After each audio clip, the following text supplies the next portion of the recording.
जय।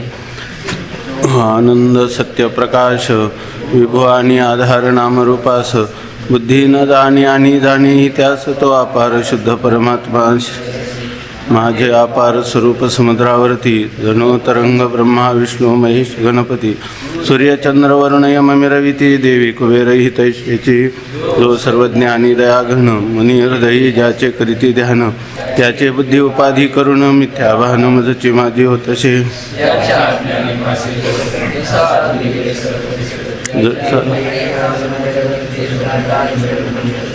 पुण्यपुरुषे सदैव निष्काम बोधप्राप्ती कारणी भजावाराम तो मी चाहे आत्मात्म काम तरी नमन कोणा करावे म्या सुखम नित्यं स्वप्रकाशं व्यापकं नामरूपयोः स्थानं बुद्ध्यबोध्यं बुद्धेर्दृग्यत्तु निर्मलं सर्ववेदान्त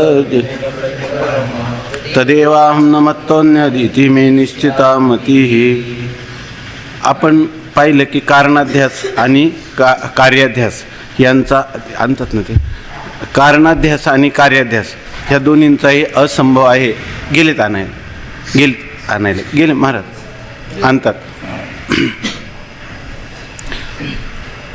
पूर्व पक्षाने कार्याध्यास आणि कारणाध्यास यांचा असंभव सिद्ध करण्याचा प्रयत्न केला म्हणण्यापेक्षा सिद्धच केलं ऐके नाही। कारण जर कार्याध्यास व्हायचा असेल तर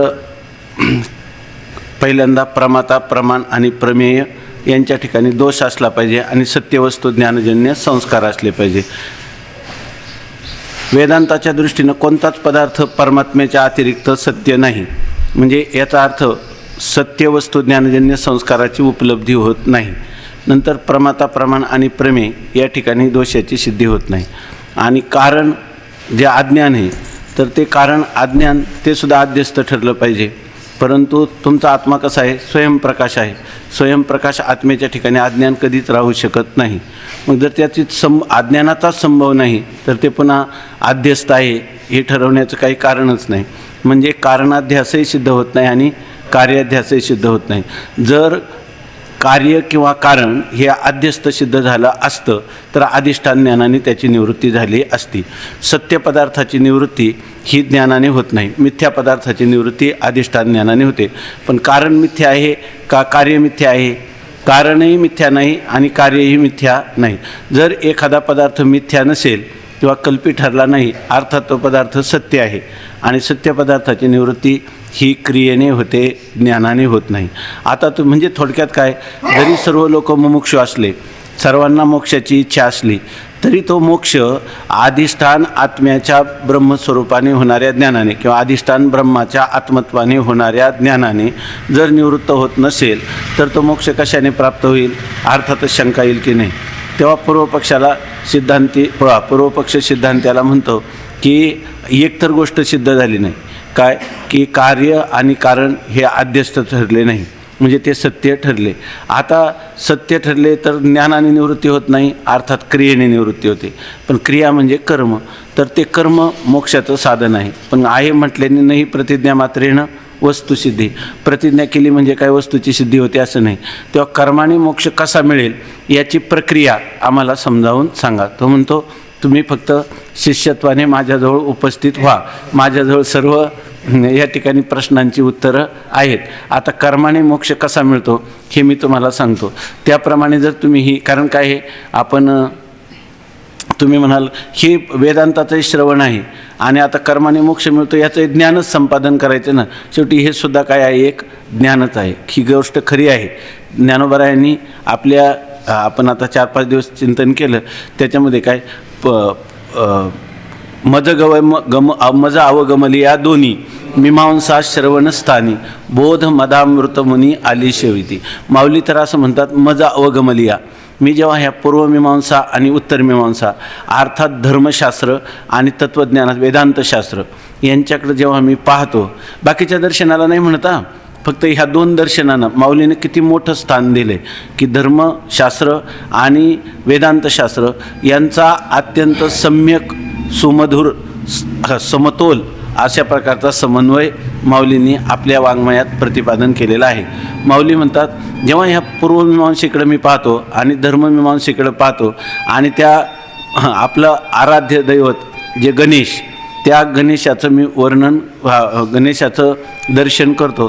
त्या दर्शनामध्ये मला त्याचे जे अवयवांचं दर्शन होतं, त्याचे जे कान आहेत 2 कान, ते मज अवगमलिया दोन्ही मीमांसा. मला असं वाटतं की ह्या गणपतीच्या असणाऱ्या 6 भुजा आणि त्याच्यामध्ये असणारी 6 दर्शनं आणि त्या दर्शनामध्ये त्याच्या अतिरिक्त असणारे त्याचे जे कर्णेंद्रिय, त्या कर्णेंद्रियाच्या ठिकाणी मला ह्या दोन्ही मीमांसा दिसतात. पूर्वमीमांसा एक कान आहे आणि उत्तर मीमांसा हा दुसरा कान आहे. तेव्हा म्हणजे याचा अर्थ जर तुम्हाला धर्मशास्त्राचंही आचरण करायचं झालं तर काय आचरण, धर्मशास्त्रामध्ये असा कोणत्याही प्रकारचा हे नाही की मला वाटतं पण असं केलं तर चालेल का, चालणार नाही. जे आम्ही सांगितलं तेच करायचं. म्हणजे याचा अर्थ काय करायचं हे ह्याचं ज्ञान असलं पाहिजे, तसंच कसं करायचं याचंही ज्ञान असलं पाहिजे. या ठिकाणी त्यांनी लिहिलं की तुम्ही ते काय आपोषण घेत काय त्याला म्हणतात, संध्यावंदन आचमन करताना माश मात्र जर म्हणजे 1 उडीद भिजेल एवढ्याच पाण्यात, आणि जास्त जर घेतलं तर सुरापान सम दोष पावे, नाथ महाराज म्हणतात. त्यांनी मद्यप्राशन केल्याचा दोष होतो. म्हणजे आपल्याला बरोबर माश मात्र जळ घ्यायचं, ते किती घ्यायचं आणि त्याचं प्राशन कसं करायचं हे सर्व कोण सांगणार, धर्मशास्त्र सांगणार. पण धर्मशास्त्र कसं करायचं याचं ज्ञान सांगणार. का करायचं तर त्याचं हे फल आहे, बरं नाही केलं तर काय आहे, त्याचा अमक्या प्रकारचा प्रत्यवाय किंवा पापात्मक दोष लागतो, हे सर्व सांगणारं दर्शनशास्त्र आहे. कोणतं, पूर्वमीमांसा. म्हणजे पूर्वमीमांसेचं सुद्धा ज्ञान असलं पाहिजे की नाही आपल्याला, आणि ते कशाच्या द्वारा होईल, ते सुद्धा श्रवणाच्याच द्वारा होईल. म्हणून पूर्वमीमांसेचंही श्रवण केलं पाहिजे आणि उत्तरमीमांसेचंही श्रवण केलं पाहिजे. आणि ते म्हणतात हे कोण करील, धर्मशास्त्राला सुद्धा बोध मदामृत मुनी आली सेविती. बोध रूपी अमृताचं सेवन करणारे कोणी, मुनी आली. म्हणजे मुनी मननशील असे जे मुनी आहेत ते मुनीच याचं सेवन करतात. म्हणजे याचा अर्थ आपल्याला धर्मशास्त्र शिकायचं असेल तर महापुरुषाच्या चरणा रविंदाजवळ बसून आपण ते कशा प्रकारचं करायचं, का करायचं याचं हे आपल्याला उत्तरं शोधावी लागतील. त्याला हे श्रवणच साधन आहे. आणि मी कोण आहे या प्रश्नाचं उत्तर शोधायचं असेल तर त्याच्यासाठी श्रवण करावं लागेल. पूर्वमीमांसक असा आहे की तो देहाहून आत्मा भिन्न समजतो, पण आत्म्याचं काही कर्तव्य आहे, आत्मा भोगता आहे, आत्मा सुखी आहे, अशा प्रकारचं समजतो. तेव्हा आत्माला जर दुःखाची निवृत्ती व्हायची असेल आणि परम सुख प्राप्त व्हायचं असेल तर ते स्वर्गसुख आहे. त्याच्या दृष्टीनं स्वर्गात जाणं, स्वर्ग हाच काय आहे, मोक्ष आहे. आणि त्यासाठी शास्त्राने सांगितल्याप्रमाणे तस्मात् शास्त्रम प्रमाणन्ते, अशा प्रकारचा आपण व्यवहार करावा शास्त्राच्या अनुसारी. शास्त्राने जे सांगितलं त्या प्रकारे. अथा तो धर्म जिज्ञासा. जर तुम्हाला धर्म जाणायचा असेल तर तुम्हाला हे पूर्वमीमांसा शास्त्र केलं पाहिजे. अथा तो ब्रह्म जिज्ञासा. जरी तुम्हाला ब्रह्माचं चिंतन करायचं झालं, मी कोण आहे या प्रश्नाचं उत्तर शोधायचं झालं, ते सुद्धा महापुरुषाच्या चरणकमलाजवळ बसून वेदांताचं श्रवण करावं लागेल. आणि इकडं सुद्धा काय, वेदाचं म्हणजे वेदाचं जे कर्म नावाचा अंग आहे, कर्मकांड, त्या कर्मकांडाचं देखील तुम्हाला श्रवण करावं लागेल. खरं तर काय आहे, सर्वच्या सर्व ह्या श्रवणाच्याच द्वारा प्राप्त होतं. आता तुम्ही म्हणाल उपासनासुद्धा कशी करायची, का करायची, कोणी करायची, काही ज्या प्रकाराने त्याचा अधिकार काय, त्याचं स्वरूप काय, त्याचा विषय काय, त्याचं फल काय, हे सुद्धा श्रवणच करावं लागेल ना.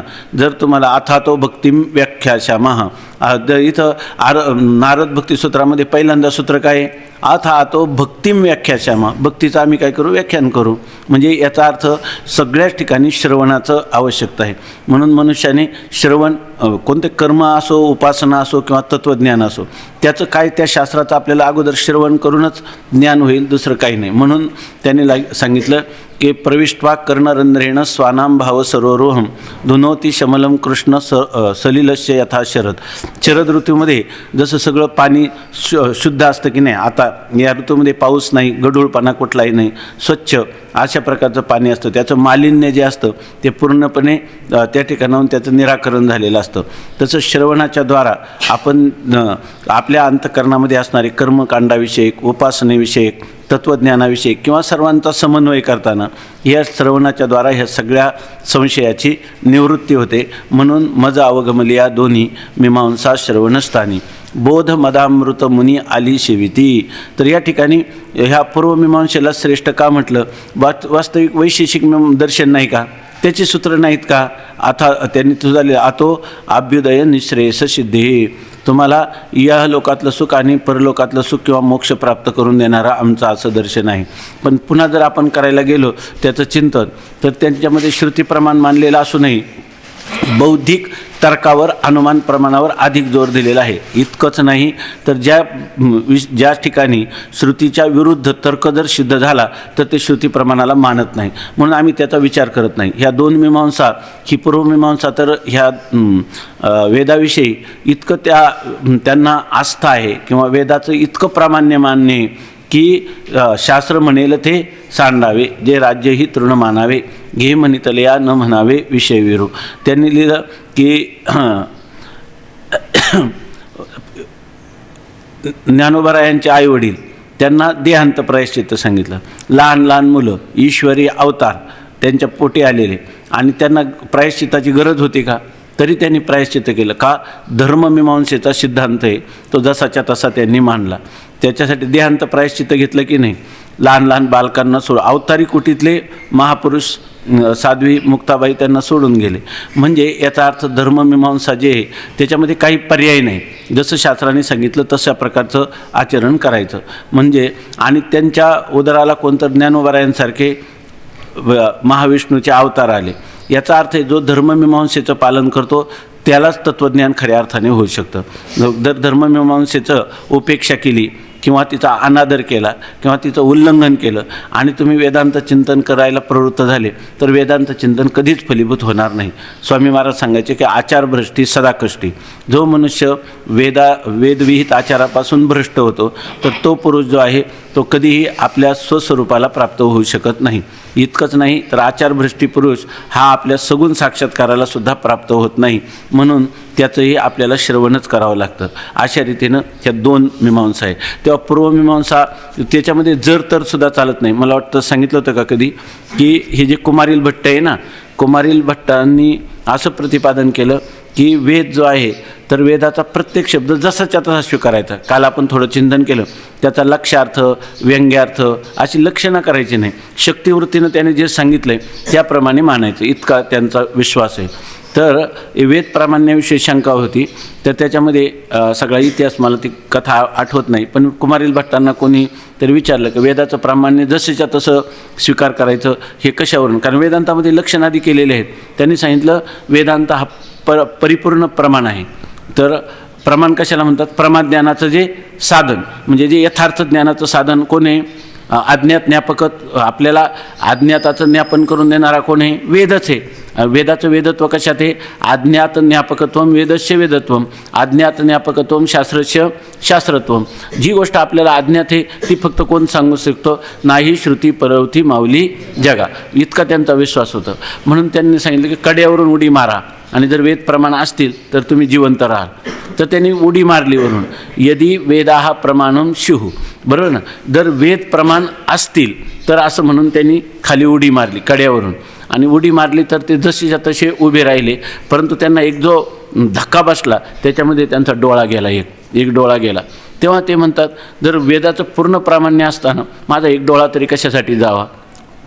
तर त्याचं उत्तर त्यांनी चिंतन केलं. मला वाटतं प्रभाकर मीमांसकांनी सांगितलं की तुम्ही यदि वेदा प्रमाणम शिव, जर वेद प्रमाण असतील असं जर तुम्ही म्हटले ना, यदि म्हणजे जर, या वेदाला जर असतील तर नाही, वेदा प्रमाणम संती, वेदा हे प्रमाणभूत आहेतच. त्या ठिकाणी जर कशाला वापरलं तर ही जर तरची भाषासुद्धा सहन होत नाही. अशा प्रकारचं हे पूर्वमीमांसा दर्शन आहे.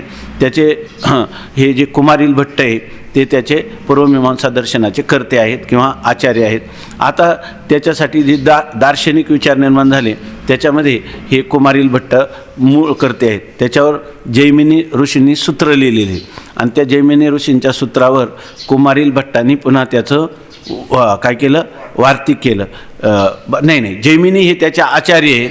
जैमिनी हे चुकला जैमिनी हे पूर्वमीमांसाचे काय आहेत, आचार्य आहेत. त्यांनी जैमिनी सूत्र लिहिली.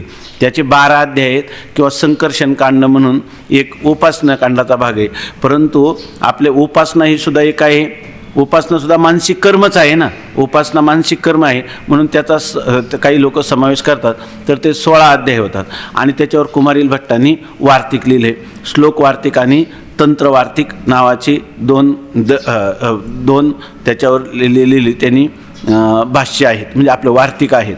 आणि इतकं आहे की त्याचं इतकं महत्त्व आहे. त्या वास्तविक पूर्वमीमांसा हे एक दर्शन आहे. तर ते दर्शन कुठं सांगितलं, एक पहिल्यांदा सांगितलेलं आहे धर्म काय 3-4 ओवी आपले खालची ओवी, देखा षडदर्शने म्हणिपती तेची भुजांची आकृती म्हणवनी विसंवादे धरिती आयुधे हाती तरी तरकुतोची फरशू आणि धर्म नीतिभेदू अंकुशू वेदांत तो महारसू मोदकू मिरवे. नीतिभेदू शब्दाचा अर्थ वैशेषिक दर्शन असा कोणी केला. भेदनीती म्हणजे 2 पदार्थामध्ये भेद सांगणारी, म्हणून त्या भेदनीतीचा अर्थ काय केलेला आहे, वैशेषिक दर्शन असा अर्थ केलेला आहे. आणि काही लोकांनी त्याचा अर्थ असा केला आहे, भेदनीती म्हणजे वर्ण आश्रम, त्या आश्रमाने कोणत्या प्रकारचं आचरण करायचं ते सांगणारं दर्शन आहे. वर्णाश्रम पद्धतीला अनुसरून कोणतं आचरण करायचं हे सांगणारं दर्शन कोणतं आहे, पूर्वमीमांसा दर्शन आहे. म्हणून त्या काही लोकांनी त्याचा पूर्वमीमांसा असा अर्थ केला. मग जर तिथं पूर्वमीमांसा असा अर्थ केला तर पुन्हा कानाच्या ठिकाणी मज अवगमले या दोन्ही हे कसं काय सांगितलं असा शंका येईल. तर त्याच्यासाठी ते सांगतात की याचा अर्थ पूर्वमीमांसा ही अधिक महत्त्वाची आहे. एखाद्या गोष्टीचा अभ्यास अंगाने सांगायचं आणि त्याच्यामध्ये पुन्हा पुन्हा भुजेच्या ठिकाणी सांगितलं एके हाती दंतू जो स्वभावता खंडितू तो बौद्ध मतसंकेतू वार्तिकांचा. मला वाटतं एक दिवस चिंतन केलं होतं काही, तर बौद्ध मतसंकेतू वार्तिकांचा म्हणजे एका हातात जो खंडित दात आहे, तो खंडित दात कोणाचा आहे, तर बौद्धाचं मत खंडित आहे की नाही, बरोबर ना. तो खंडित केलेलं मत आणि ते वार्तिकारांनी पूर्वमीमांसेच्या खंडित केलेलं आहे. तर ते दात तो त्याचंच काय केलं, तुटका दात म्हणजे एक खंडित मत आहे आणि ते एका हातामध्ये धारण केलेलं आहे. म्हणजे तिथंसुद्धा कोण झालं, बौद्ध. पण ते म्हणे नास्तिक दर्शनांना ज्ञानोबरायांनी विशेष महत्त्व दिलेलंच नाही. इथं तर सगळे आस्तिक दर्शनं सांगितलेले. मग तिथं कसं काय लिहिलं, तर हे खंडित दंत हे बौद्ध कसं घेता येईल, बौद्ध घेता येणार नाही. ते काय घ्यायचं, कुमारील भट्टांनी आपल्या वार्तिकाच्या द्वारा बौद्धांचं खंडन केलं. पण त्यांचं खंडन केलं, परंतु हे त्यांचं स्वतःचं पूर्वमीमांसेचं मतसुद्धा खंडित आहे की नाही. कर्माने मोक्ष कशाने होतो, ज्ञानाने होतो. म्हणून ते मतसुद्धा काय आहे, खंडित. आणि ते खंडित मत कशाने केले, त्याने बुद्धीच्या द्वारा केलेले. जर आपण अर्थसंग्रह म्हणून ग्रंथ आहे याचं काय नाव त्यांचं, लवंगाक्षिप भट्ट काय नाव आहे त्यांचं. तर त्या अर्थशास्त्रामध्ये सगळ्या पूर्वमीमांसेचं थोडक्यामध्ये पारिभाषिक शब्दात किंवा त्याचं दुसरं एक आहे मीमांसा परिभाषा म्हणून ग्रंथ आहे. तर त्याच्यामध्ये त्यांनी थोडक्यात ते सर्व सांगितलेले आहे आणि त्याच्यामध्ये कर्मानीच मोक्ष आहे अशा प्रकारचं त्यांच्या सूत्राचा भाव जो आहे किंवा सार जे आहे त्या रूपाने सांगितलं. पण हे मतसुद्धा कसं आहे, पुन्हा खंडितच आहे. आणि ते गणपतीने काय केलेलं आहे, आपल्या खंडित दंत म्हणून जे आहे ते पूर्वमीमांसेचं मत आहे. म्हणजे बघा, पूर्वमीमांसेला 3 ठिकाणी जागा मिळाली. धर्ममीमांसा सांगताना मिळाली, कानाच्या जागेवर मिळाली, खंडित दंताच्या ठिकाणी मिळाली. हे सांगताना त्याचा अर्थ असा आहे की वेदांत तो महारसू मोदकू मिरवे त्याच्यामध्ये सांगितले. पुन्हा कानाच्या ठिकाणी सांगितले का नाही, मज अवगमलिया दोन्ही त्या ठिकाणी त्याचं मत सांगितलं. आणि अजून 3 ठिकाणी सांगितलं असलं, परंतु सर्वांना जे वेदांताचे चिंतक आहे त्यांना ज्ञानोबरायांनी जागृती दिली. काय, तो बौद्ध मतसंकेतू वार्तिकांचा, तो बौद्धीनं झालेलं जे मत आहे वार्तिकारांचं ते खंडित आहे हे पण लक्षात ठेवा. नाही तर तुम्ही लगेच म्हणाल की कर्माने मोक्ष होतो. म्हणून याच्यासाठी हे पण सांगून ठेवलं की श्रवणाच्या द्वारा तुम्हाला जेव्हा यथार्थ ज्ञान होईल तेव्हा ह्या पूर्वमीमांसेचं सुद्धा खंडन होईल. पण पूर्वमीमांसा खंडित दात पण का जपून ठेवला, जर त्याचा नास्तिक दर्शनाप्रमाणे निराकरणच केलं असतं तर लोकांना काय झालं असतं, वैदिक आचाराचा प्रांतच राहिला नसता. आणि पुन्हा त्याच्यामध्ये अशी गोष्ट आहे की तुमचा जो अधिकार सांगता तुम्ही वेदांताचा, तेव्हा काय सांगता, निष्काम कर्माने किंवा निष्काम उपासनेने ज्याचं अंतःकरण शुद्ध आणि स्थिर झाले तोच ह्या साधन चतुष्टय संपन्न असणारा या वेदांत चिंतनाचा अधिकारी आहे असं तुम्ही सांगता की नाही. मग निष्काम कर्मच नाही राहिलं तर निष्काम काय सकाम कुठं राहिलं असतं तुम्हाला. म्हणून त्या ठिकाणी ते ठेवलं. पण निष्काम कर्माचं मर्यादा पण माऊलीने सांगितलं की चित्तस्य शुद्ध हे कर्म नस्तु वस्तू उपलब्ध आहे. अंतःकरणाच्या शुद्धीसाठी कर्माचा उपयोग आहे, वस्तूच्या प्राप्तीसाठी कर्माचा उपयोग नाही. ही गोष्ट आपल्याला सर्व सांगून ठेवलेली आहे. म्हणून वारकऱ्याची जेवढी काय आचारसंहिता आहे आणि जी विचाराची शैली आहे हे सगळं ज्ञानोबा आहे. आणि कसं पहिल्यांदा आपण ज्याला उपोद्घात म्हणतो ना, उपोद्घात म्हणजे पुढं जे सांगायचं आहे ते अगोदर मनात काय तर मनसी संगृह्य ते मनात करायचं आणि अन्य विषयाच्या रूपाने सांगायचं. तेव्हा सगळ्या वारकरी संप्रदायाचं तत्त्वज्ञान कशावर अधिष्ठित आहे तर ते म्या नमिले आदिबीज. काय त्या आदिबीज जे आहे त्या आदिबीजाला ओंकार स्वरूप गणेशाला नमन करताना ह्या संप्रदायाची जी विचार परंपरा आहे ती अवैदिक नाही, ती वैदिक आहे. पण वैदिक असली तरी वेदाला अनुसरणारी 6 दर्शने त्याच्यापेक्षाही सर्वात पुन्हा काय सांगितलं उपरी दशोपनिषदे जे उदारे ज्ञाने मकरंदे ते मुगुटी कुसुमे सुगंधे शोभती भली असं सांगितलं. म्हणजे या ठिकाणी वेदांताचं जे वर्णन केलं तर वेदांताचं चिंतन सांगणारा हा ग्रंथ आहे असं पहिल्यांदाच त्याचा उपोद्घात रूपाने माऊलींनी कथन केलं. चिंतन एवढ्यासाठी चाललं की आता आपल्याला हे जे दर्शन येईल ते पूर्वमीमांसा दर्शन आहे. त्याच्यामध्ये काय सांगितलं की तुम्हाला ज्ञानाने मोक्ष होत नाही, मोक्ष होतो तो कर्माने मोक्ष होतो. आता कर्माने मोक्ष कसा होतो हे आपल्याला सांगणार आहे. हे जेव्हा ते सांगतील तेव्हा सगळ्या गोष्टी आपल्याला कळल्या तर पटायला लागतात, सगळ्या गोष्टी कळल्या तर पटायला लागतात. तर ते बघा आता या ठिकाणी सांगतात की कर्माने सिद्धांत मताने कर्माने मोक्ष होतो, कर्म हेच मोक्षप्राप्तीचे साधन. वाचू ना हां सिद्धांत मत काय सिद्धांत मत नाही नाही मी काय बोललो हा म्हणजे पूर्वमीमांसेचा जो सिद्धांत आहे त्यांचा की कर्माने मोक्ष होतं हे पूर्व पक्षाचं सिद्धांत आहे. त्याचं सांगतात कर्माने मोक्ष कसा होतो. कर्म हेच मोक्ष प्राप्तीचे साधन. वाचू ना वेदबोधित कर्म विहित व निषिद्ध असे 2 प्रकारचे आहे. वेदबोधित म्हणजे वेदाच्या द्वारा ज्याचा बोध किंवा ज्ञान होतं अशा प्रकारचं जे कर्म आहे ते 2 प्रकारचं आहे. एकाला विहित कर्म म्हणतात आणि एकाला निषिद्ध कर्म म्हणतात. खाली टिप्पणी दिली बघा. विहित कर्म म्हणजे करावे म्हणून सांगितलेले, अमुक एक इदम करू हे करा असं वेदांनी जे सांगितलं त्याला म्हणायचं वेदबोधित विहित कर्म. आणि वेदबोधित निषिद्ध कर्म म्हणजे कोणतं करू नये म्हणून जे सांगितलं त्याला म्हणतात निषिद्ध कर्म. उदाहरणार्थ कलंजम महाभक्षय तुम्ही मांसाशन करू नका हे कोणतं कर्म आहे. मांसाशन हे निषिद्ध कर्म आहे. आणि मातृदेवो भव पितृदेवो भव आचार्य देवो भव हे सांगितलं तुम्ही त्यांची सेवा करा, माता पिता अतिथी आचार्य यांची सेवा करा असं सांगितलं. की अहिंसा आस्ते ब्रह्मचर्य असंग्रह याचं पालन करा असं जे सांगितलं ते कोणतं आहे वेदबोधित विहित कर्म आहे.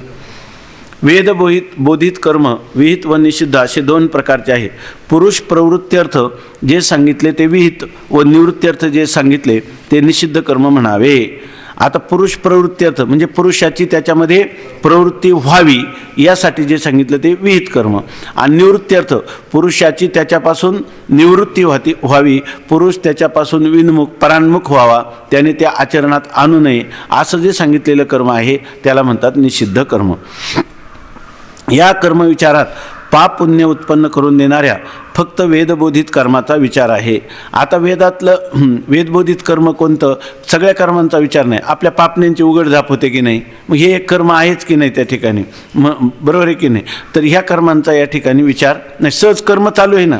वेदाने जे करा म्हणून सांगितलं, वेदाने जे करू नका म्हणून सांगितलं त्याच प्रकारचा विचार या ठिकाणी आहे. कर्मविचारात म्हणजे ज्याच्यापासून पाप उत्पन्न होईल. आता पापण्यांची उघडझाप त्याच्यापासून काय पुण्य उत्पन्न होईल, काय पाप उत्पन्न होईल. कोणतंही कर्म जर पाप किंवा पुण्य उत्पन्न होत असेल त्या कर्मापासून पाप उत्पन्न होते म्हणून त्याचा निषिद्ध कर्मात समावेश आहे. पुण्यकर्म उत्पन्न होतं त्याचा विहित कर्मामध्ये समावेश आहे. आणि अशाच प्रकारच्या पाप आणि पुण्य उत्पन्न करणाऱ्या कर्माचा तेवढा विचार या ठिकाणी करायचा आहे.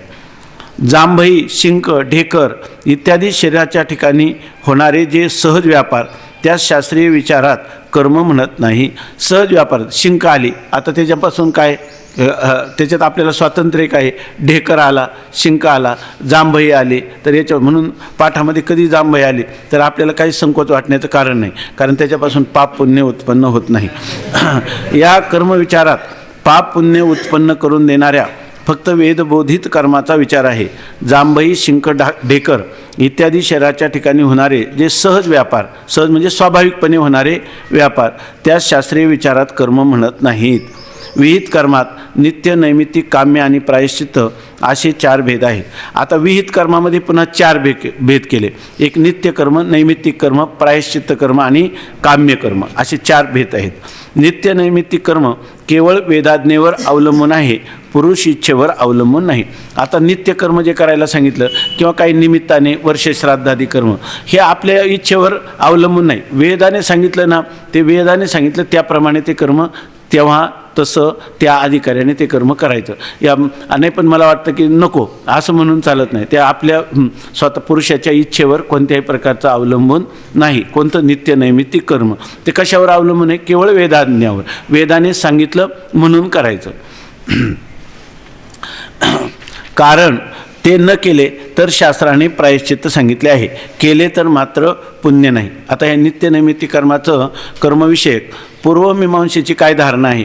त्यांनी काय सांगितलं की कोणतंही कर्म त्यालाच म्हणायचं की जे पुण्य पाप उत्पन्न करतं अशी, परंतु जे सहज कर्म किंवा सहज व्यापार आहे, चिंक, जांभई, याला त्या ठिकाणी कर्मामध्ये समाविष्ट करत नाही. परंतु त्या ठिकाणी विहित कर्माचे पुन्हा 4 भेद सांगितले. कोणकोणते? नित्य, नैमित्तिक, काम्य आणि प्रायश्चित्त असे 4 प्रकार सांगितले. आता नित्य नैमित्तिक कर्म जे आहे ते फक्त वेदाज्ञेवर अवलंबून आहे, ते पुरुषाच्या इच्छेवर अवलंबून नाही. आता नित्य नैमित्तिक कर्मापासून काही पुण्य पाप उत्पन्न होतं का? तर ते म्हणतात मग नित्य नैमित्तिक कर्मापासून पाप पुण्य उत्पन्न होत नाही. मग पाप पुण्य उत्पन्न होत नाही तर त्याचा कर्मामध्ये कशाला समावेश केला अशी शंका येईल. तर ते म्हणतात ते केल्याने पुण्य होत नाही, परंतु न केल्याने मात्र प्रत्यवाय किंवा पाप होतं. मग याचा अर्थ न केल्याने पाप होतं म्हणजे केलंच पाहिजे की नाही, म्हणून त्याचा समावेश कशामध्ये केला? ह्या कर्मामध्ये समावेश केलेला आहे. ते न केले तर शास्त्राने प्रायश्चित्त सांगितले आहे. उलट जर एखाद्याकडून चुकलं नित्य नैमित्तिक कर्म, समजा ब्राह्मण आहे तर त्याने संध्यावंदन केलं नाही, किंवा संन्यासी आहे आणि त्याने त्याचं कर्म चुकला, त्याला हे की अग्नीला आणि धनाला स्पर्श करायचा, धातूला स्पर्श करायचा नाही केला, तर त्याला काय प्रायश्चित्त सांगितलेलं आहे. म्हणजे याचा अर्थ ते कर्म जे आहे नित्य नैमित्तिक कर्म ते केलं नाही तर पाप लागतं, म्हणून या ठिकाणी त्याला प्रायश्चित्तादी ज्या अर्थी सांगितलेलं आहे त्या अर्थी ते कर्माचा समावेश वेदबोधित कर्मामध्ये केलेला आहे. केले तर मात्र म्हणजे कर्मविचारामध्ये त्याचा समावेश होतो. कोणत्या? नित्य नैमित्तिक कर्माचा. केले तर मात्र पुण्य नाही. नित्य नैमित्तिक कर्म तुम्ही किती केलं तर त्याच्यापासून पुण्य उत्पन्न होणार नाही, पण नाही केलं तर मात्र पाप लागेल. नित्यकर्म म्हणजे संध्यावंदनादी ज्याचे नित्यविधान आहे आणि चंद्र सूर्यादी ग्रहणे व श्राद्धादी किंवा वयाने, जातीने, आश्रमाने, शास्त्रज्ञानाने किंवा सर्वात श्रेष्ठ ब्रह्मात्मैक्य ज्ञानी असे एकापेक्षा एक श्रेष्ठ असलेले पुरुष आले असता त्यास उत्थापनादी सत्काररूप कर्म हे नैमित्तिक कर्म म्हणावे. आता नित्यकर्म कोणते? तर संध्यावंदन हे प्रत्येकाने केलं पाहिजे, त्याला काय म्हणतात? नित्यकर्म असं म्हणतात. आता नैमित्तिक म्हणजे कोणत्या तरी निमित्ताने होणारे कर्म. ते गणेश्वर गुरुजी याचं बरंच सांगतात. तर ते सांगतात की आता नैमित्तिक कर्म म्हणजे काही निमित्त, चंद्र सूर्यग्रहण काही दररोज नाही. ज्यावेळेला चंद्रग्रहण किंवा सूर्यग्रहण येईल तेव्हा त्या तीर्थाच्या ठिकाणी दान वगैरे काही जप वगैरे सांगितलेलं त्याप्रमाणे ती कर्म करणं ही कोणती आहे? नैमित्तिक कर्म आहेत.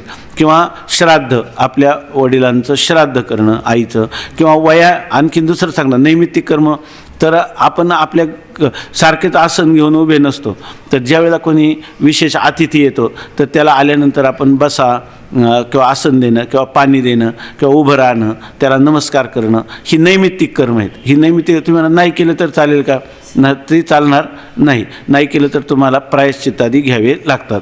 तर ह्याच्यातून एक आपल्याला पूर्वमीमांसेचे कसा आचार सांगितला बघा की वयाने, जर आपल्यापेक्षा वयाने मोठा मनुष्य असेल तर त्याला आपण आल्याबरोबर उभं राहणं, त्याचं दर्शन करणं, ह्या गोष्टी केल्या पाहिजेत. त्याला बसायला आसन देणं, हे कधी कधी करायचं ते समजा वयाने किंवा जातीने. समजा शूद्र आहे, ब्राह्मण अतिथी आला तर याचा अर्थ तो जातीने काय आहे, श्रेष्ठ आहे. तुकाराम महाराजांनी सांगितलं ना, तुका म्हणे श्रेष्ठ ती लोकी. काय सुरुवात काय, जरी तो ब्राह्मण झाला कर्मभ्रष्ट तरी तो श्रेष्ठ तेही लोकी, असं केलेलं आहे. म्हणजे जातीनं जर आपल्यापेक्षा श्रेष्ठ असेल तर त्याला, ही आपली पूर्व पद्धती, आता ते कोणी मानायला तयार नाही, पण आपले हे जे वेदबोधित असं जर विहित कर्म करायचं झालं त्याच्यामध्ये सांगितलं वयाने, जातीने किंवा आश्रमाने. संन्यासी आला तर संन्यास हा सर्वांचा श्रेष्ठ आश्रम आहे सर्वांमध्ये, तर त्याचं सर्वात अधिक सत्कार केला पाहिजे. किंवा शास्त्रज्ञानाने, किंवा जरी तो वयाने कमी असला पण त्याच्या ठिकाणी ह्या वेदशास्त्राचा अधिक ज्ञान असेल तर तोही श्रेष्ठ पुरुष आहे म्हणून त्याचा. किंवा सर्वात श्रेष्ठ ब्रह्मात्मैक्य ज्ञानी, किंवा सर्वात श्रेष्ठ कोणी जगामध्ये ब्रह्मात्मैक्य ज्ञानी. मग पितयाने तैसा वंदावा कुमर, दयाच्या अंतर देव वसे. संन्यासाचं दर्शन त्याचे वडील पण घेतात. संन्यासाला फक्त त्याच्या गुरु आणि माता याच्या व्यतिरिक्त कोणाचं दर्शन घ्यायचं नाही, परंतु मातेचं आणि गुरूंचं दर्शन त्याला सांगितलं आहे. पण संन्यासाच्या मुलांनीसुद्धा संन्यासाचं दर्शन घ्यायचं म्हणून सांगतात. कारण का, सर्वात श्रेष्ठ ब्रह्मात्मैक्य ज्ञानी, ज्याला जीव ब्रह्माच्या ऐक्याचं ज्ञान झाले तो सर्वात श्रेष्ठ पुरुष आहे. म्हणून ब्रह्मज्ञानी पुरुषाचं जर कोणी स्तुती केली, दर्शन केलं, सेवा केली तर त्याला फार महान फल प्राप्त होतं. आणि जर कोणाकडून त्याचा अपराध घडला ब्रह्मज्ञ पुरुषाचा तर त्याला त्याचं फार मोठं महान अशा प्रकारचं अनर्थकारी फल त्याला प्राप्त होतं. नित्याभिवादनशीलस्य नित्यवृद्धोपसेविनः चत्वारि तस्य वर्धन्ते आयुर्विद्या यशोबलम. आणि असं पण सांगितलेलं आहे, म्हणून हे सांगितलं जेव्हा आपली सृष्टी उत्पन्न झाली मानव मात्र, तेव्हा मानव सुखी कसा राहील याच्यासाठी जी आचारसंहिता सांगितली, हे स्मृतिग्रंथ आहे, हे वेदातलं नाही, हे काय आहे स्मृतिग्रंथ आहे.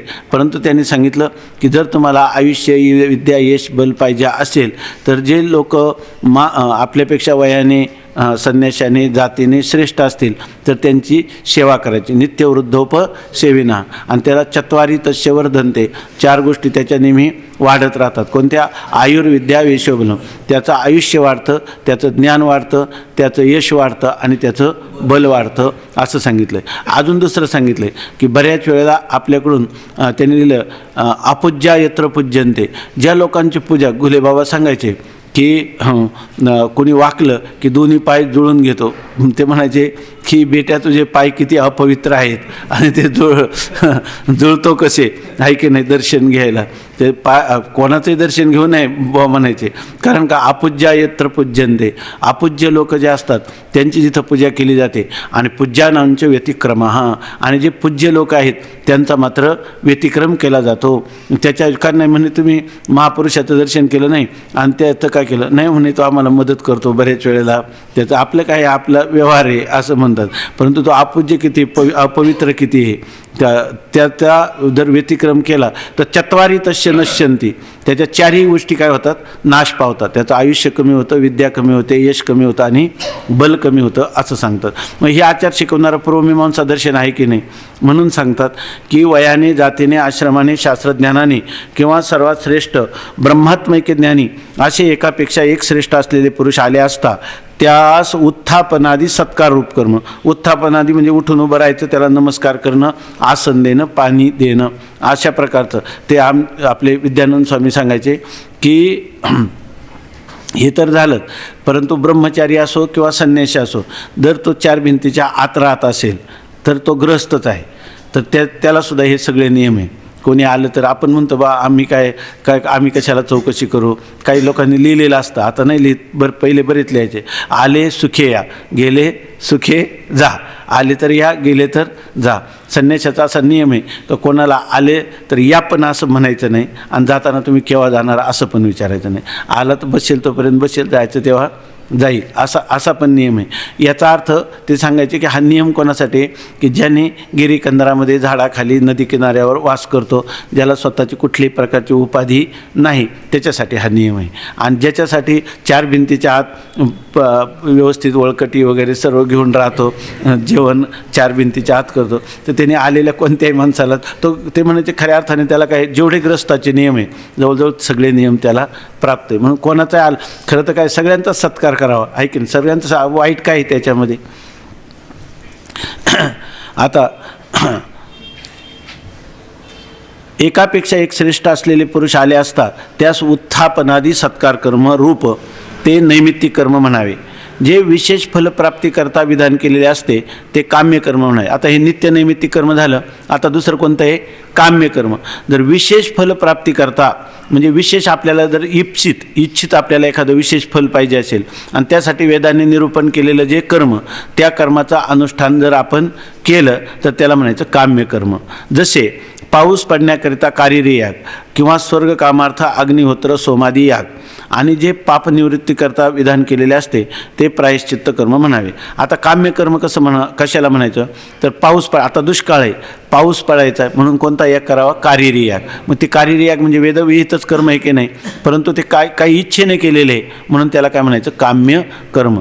किंवा आपल्याला स्वर्गामध्ये जायचं आहे तर स्वर्गात जाण्यासाठी त्यांनी सांगितलं स्वर्ग कामो यजेत.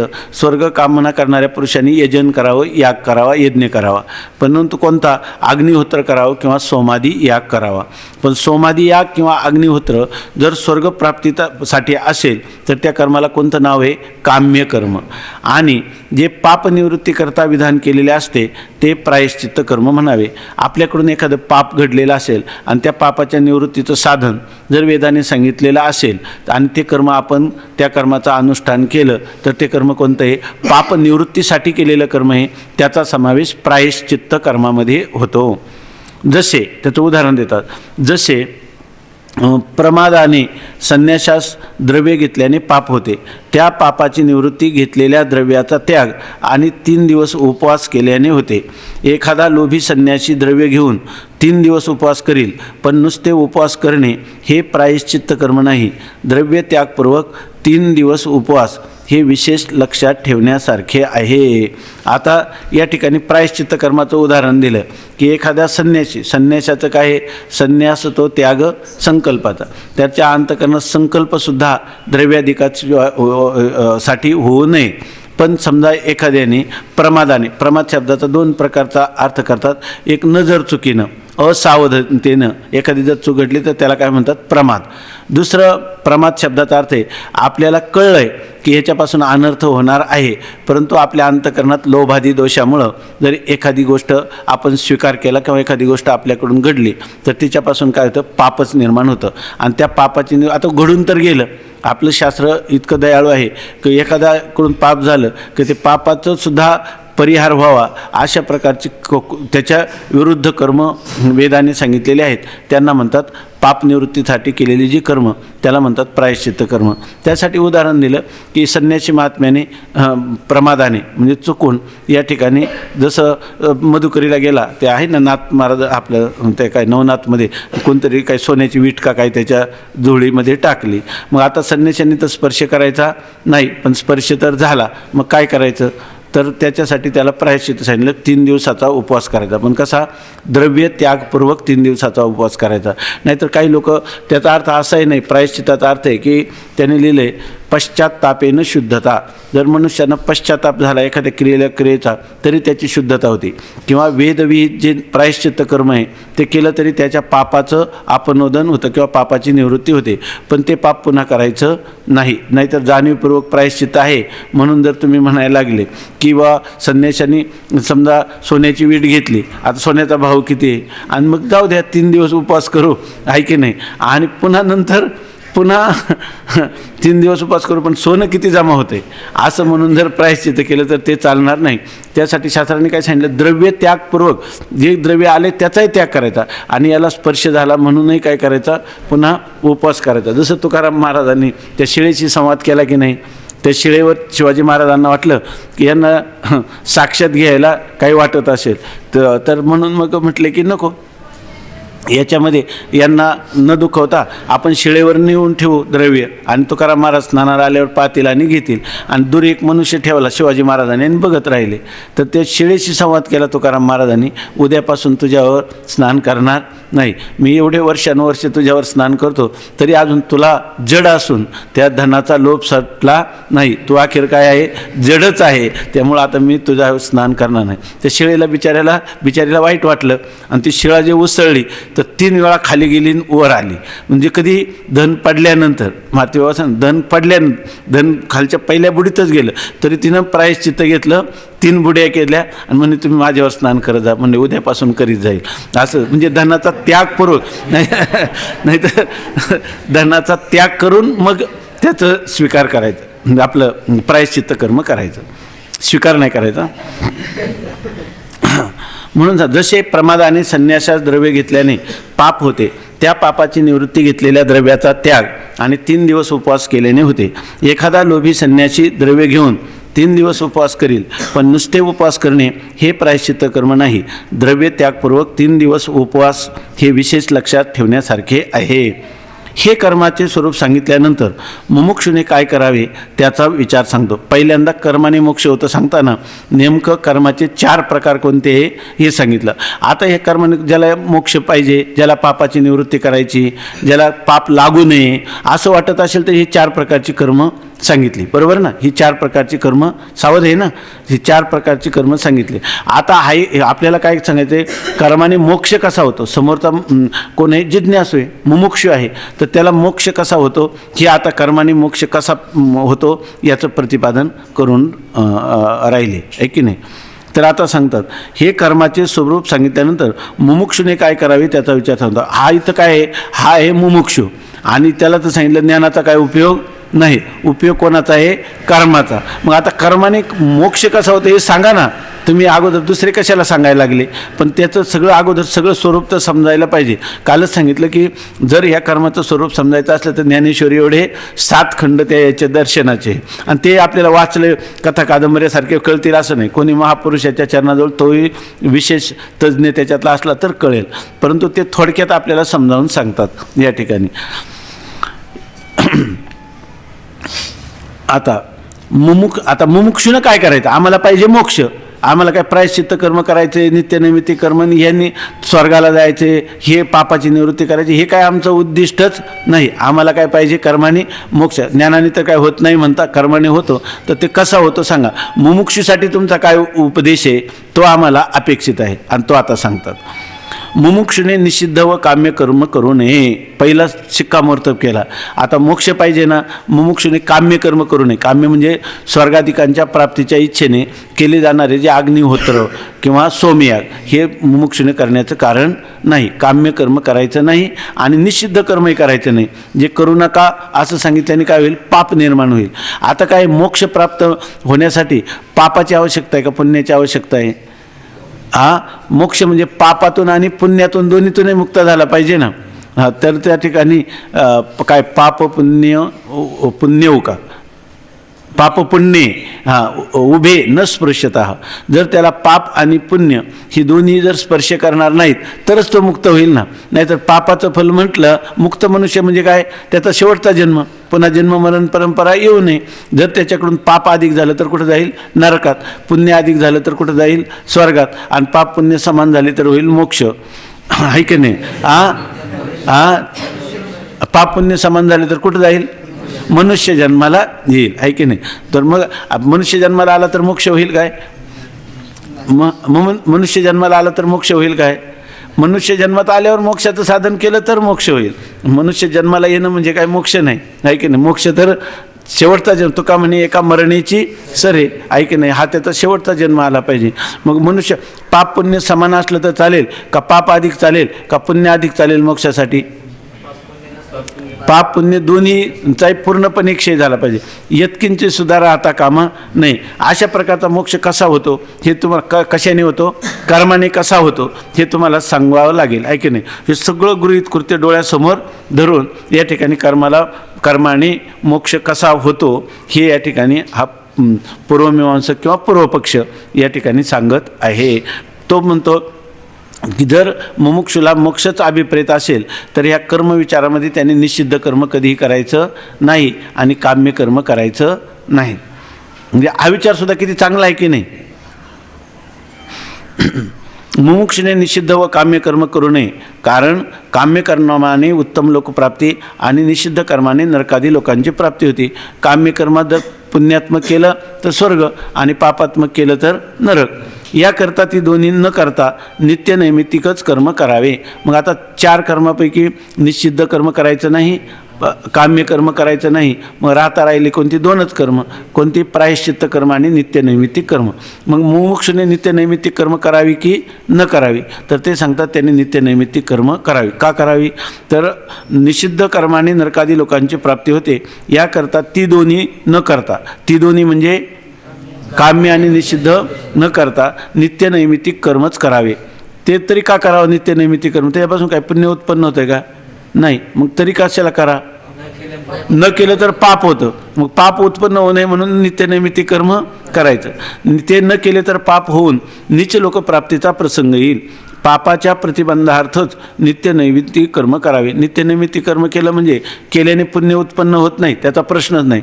आता न केल्याने पाप निर्माण होतं, म्हणून पापाची निवृत्ती व्हावी म्हणून काय म्हणजे आपल्याला पापाचा प्रत्यवाय नावाचा दोष लागू नये म्हणून नित्यनैमित्तिक कर्म करावे.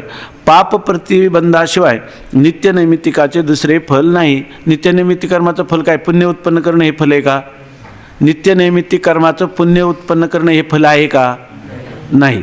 बरं, न केलं तर पाप उत्पन्न होतं आहे का, होतं. मग त्या ठिकाणी पाप उत्पत्तीला प्रतिबंध करणं हे नित्यनैमित्तिक कर्माचं फल नाही का, आहे. आणि त्याच्यासाठी कर्म करावं. पापाच्या प्रतिबंधार्थच नित्यनैमित्तिक कर्म करावे. पाप प्रतिबंधाशिवाय नित्यनैमित्तिकाचे दुसरे फल नाही.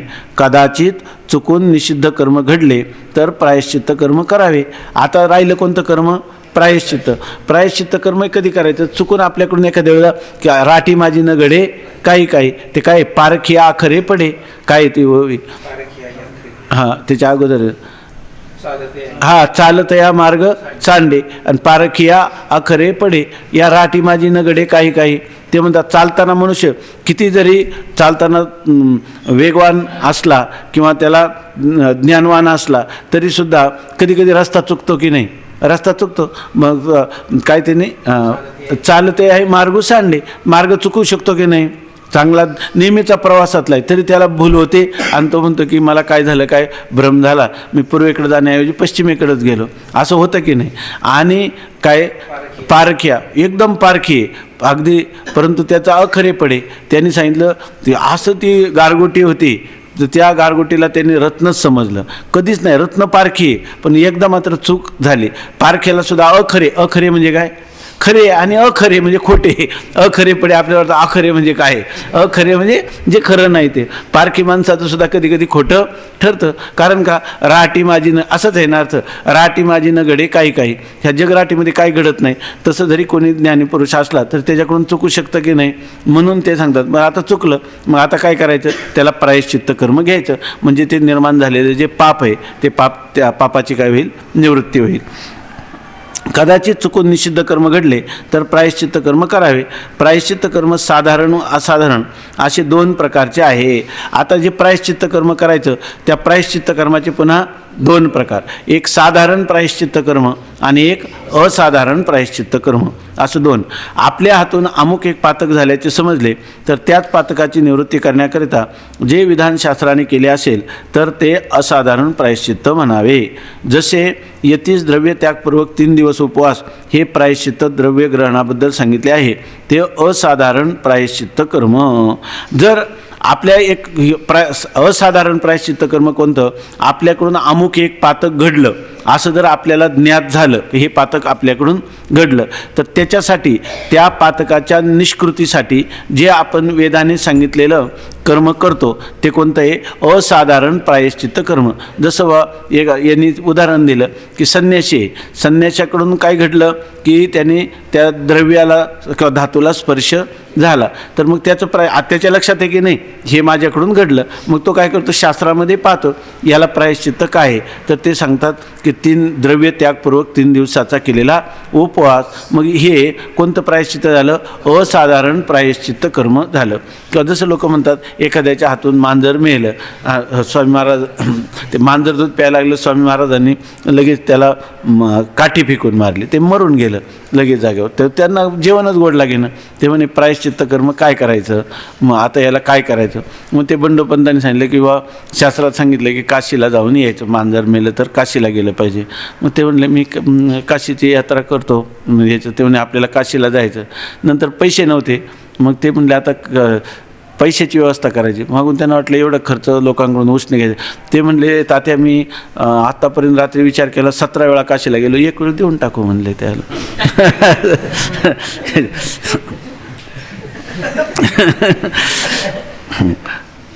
विनोद म्हणून सांगितलं. पातकाची निवृत्ती करण्याकरता जे विधान शास्त्राने केले असेल ते असाधारण प्रायश्चित्त म्हणावे. जसे येथीस द्रव्य त्यागपूर्वक 3 दिवस उपवास हे प्रायश्चित्त द्रव्यग्रहणाबद्दल सांगितलेले आहे, ते असाधारण प्रायश्चित्त कर्म होय. प्रस्तुत शरीरात साधारण प्रायश्चित्त करावे म्हणून सांगितले आहे. आता प्रस्तुत म्हणजे आता प्राप्त झालेलं जे शरीर आहे त्याच्यामध्ये कोणतं कर्म प्रायश्चित्त करावं? साधारण प्रायश्चित्त. असाधारण प्रायश्चित्त लक्षात आलं. आता साधारण प्रायश्चित्ताचं स्वरूप सांगतात. ते का करावे, त्याचे फल काय ते सांगण्यापूर्वी कर्माची माहिती देणे आवश्यक आहे. आता प्रस्तुत कर्म शरीर म्हणजे आपल्याला प्राप्त झालेलं जे आता शरीर आहे त्याच्यामध्ये कोणते जसं असाधारण जे जाणू नये त्याचं करायचं. परंतु काही पातकं आपल्याला अज्ञात असतात आणि त्यात आपल्याला बरं पातकच माहीत नाही तर त्याचं कोणतं कर्म करायचं, असाधारण कर्म आपल्याला माहीत नाही, अशा वेळेला साधारण कर्म करायचं. तर त्या साधारण कर्म कसं करायचं ते सांगतात. त्या आपलं साधारण कर्म का करायचं, कसं करायचं, त्याच्यापूर्वी कर्माचे प्रकार सांगतात की कर्माची माहिती देणे आवश्यक. अगोदर कर्माचं स्वरूप लक्षात घेतल्यावर मग त्याचे प्रकार, मग कोणतं कर्म कोणी कसं करायचं हे नंतर सांगतील. तर पहिल्यांदा आपल्याला हे सांगतात, कर्माची माहिती सांगतात. म्हणजे कर्मसंबंधाने कर्माचे प्रकार सांगतात.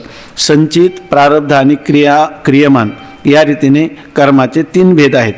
कर्म किती प्रकारचं आहे? 3 प्रकारचं. एक संचित कर्म, एक क्रियमान कर्म आणि प्रारब्ध कर्म. आता त्यापैकी संचित कर्म कशाला म्हणायचं ते सांगतात. ठीक आहे ना, फार घाई होत नाही ना याचे.